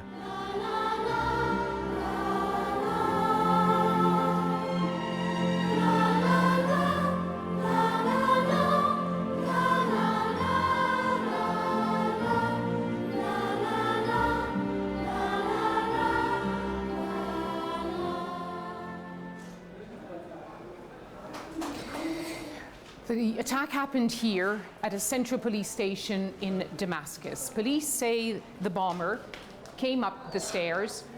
Police then opened fire, and then police say he detonated the explosives. And the damage is here to see. Behind me, the pockmarked walls where the ball bearings hit. Blood splattered on the walls. And the force of the blast caused walls to collapse. And everything is topsy-turvy, everything destroyed.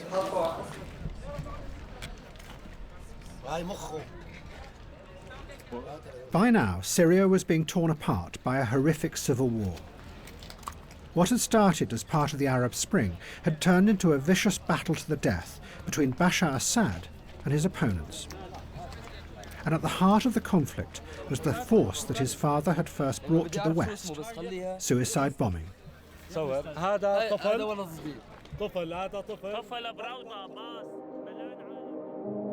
in the 1980s, Bashar Assad's father had seen suicide bombing as a weapon he could use to force the Americans out of the Middle East.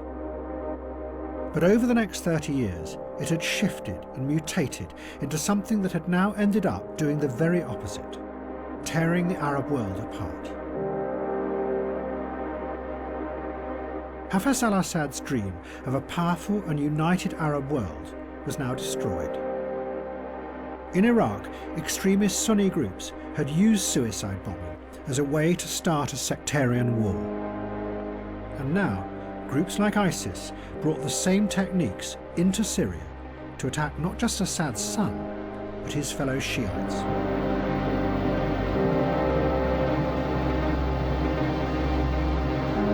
And like his father, Bashar Assad retaliated with a vengeful fury, and the country fell apart. Allahu Akbar.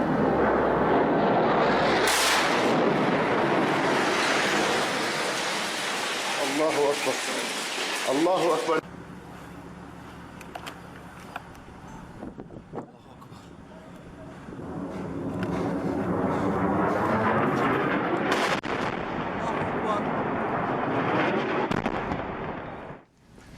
My fellow Americans, tonight I want to talk to you about Syria, why it matters, and where we go from here.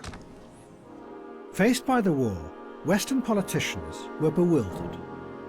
They insisted that Bashar Assad was evil. But then it turned out that his enemies were more evil and more horrific than him. The question before the House today is how we keep the British people safe from the threat posed by ISIL. This is not about whether we want to fight terrorism, it's about how best we do that. So Britain, America and France decided to bomb the terrorist threat. But the effect of that was to help keep Assad in power.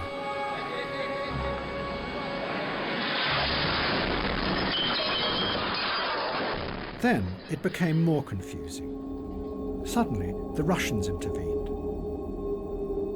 President Putin sent hundreds of planes and combat troops to support Assad. But no one knew what their underlying aim was. They seemed to be using a strategy that Vladislav Surkov had developed in the Ukraine. He called it non-linear warfare. It was a new kind of war, where you never know what the enemy are really up to.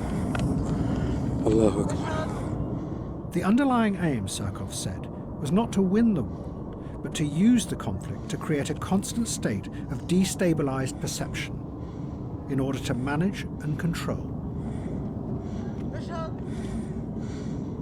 Allahu Akbar.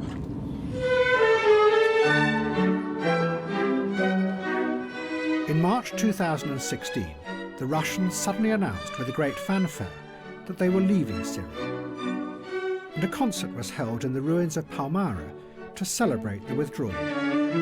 But in reality, the Russians never left. They are still there, and still no one knows what they really want. كانت الأمور أسهل مما كنا نتصور رغم أن هذا المكان كان له أهمية. And within Syria, there was a new Islamist ideologist who was determined to exploit the growing uncertainties in Europe and America. He was called Abu Musab al-Suri, the Syrian. وبالمثال هذا يقع فيه كثير من الكتاب الذين اختاروا أن يكونوا كتاب جهاديين وكتاب للجهاد وما مارسوا الجهاد ولا مرة. Al-Suri had originally worked with Osama bin Laden in Afghanistan, but he had turned against him. Al-Suri gave lectures that had a powerful effect on the Islamist movement. He argued that bin Laden had been wrong to attack the West head-on, because it created a massive military response that had almost destroyed Islamism. Instead, Al-Suri said, independent groups or individuals should stage random small-scale attacks on civilians in Europe and America. The aim was to spread fear, uncertainty and doubt, and undermine the already failing authority of Western politicians.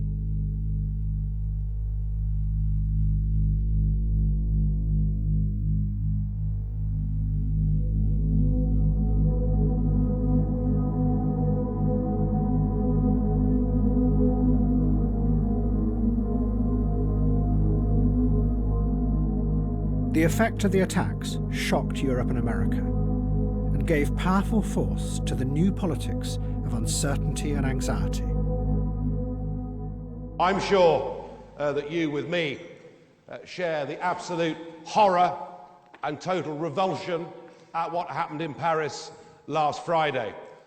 And I'm afraid there is, and we have to be honest and frank about this and talk about these things without being fearful. There is a problem with some of the Muslim community in this country. There is a problem, and we have to be honest about it. Our politicians, I'm afraid, haven't had the guts. This could be the great Trojan horse of all time. Because you look at the migration, study it, look at it. Now they'll start infiltrating with women and children. Both the Brexit campaign in Britain and Donald Trump in America did exactly what al-Suri had predicted. They used the fear to dramatise a world where everything, even going to a restaurant, had become a risky event. And what had been seen as doomed campaigns on the fringes of society that could never win became frighteningly real. I am genuinely freaked out right now about this whole Brexit thing, because we had all been told that it wasn't going to happen. Like, it was going away from Brexiting and onto the staying. And because I had this, like, bedrock belief. I have friends who, like, live and work in London. They said, oh, don't worry, we're very sensible people. This isn't going to happen. It's a lot of talk, but that we don't do that sort of stuff here. They were wrong. And it really kind of crushes my view of, like, what can happen that is bad that we don't think is going to happen. Like, it's just not supposed to happen.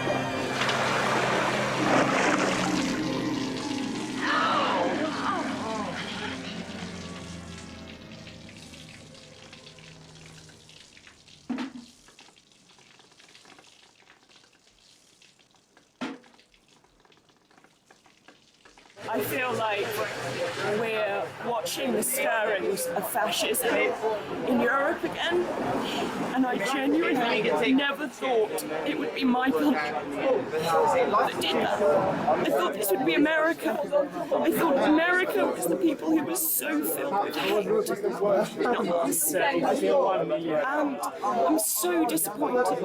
I'm so hurt. Z.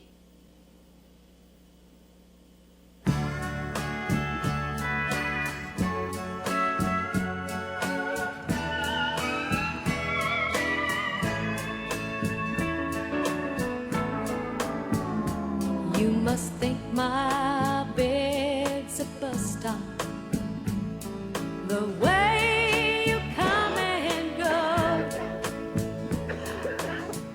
I ain't seen you with the lights on 2 nights in a row. So pack your rusty razor. Don't bother with goodbye. Your cup runneth over, but mine is always dry. Standing room only, I can't stand no more. Standing room only, outside my door.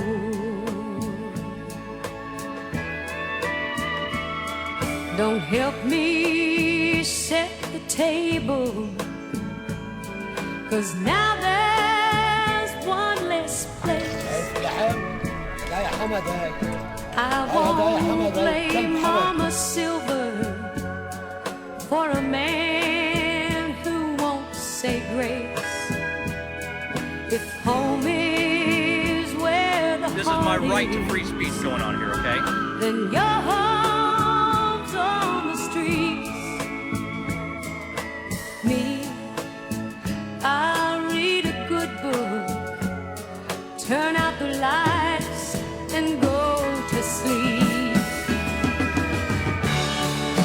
Standing room only, I can't stand no more, no more. Standing room only.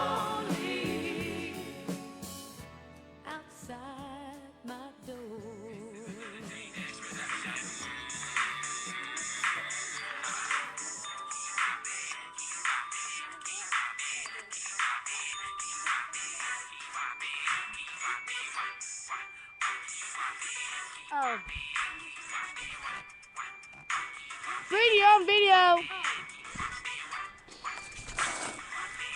Say bye, Heather.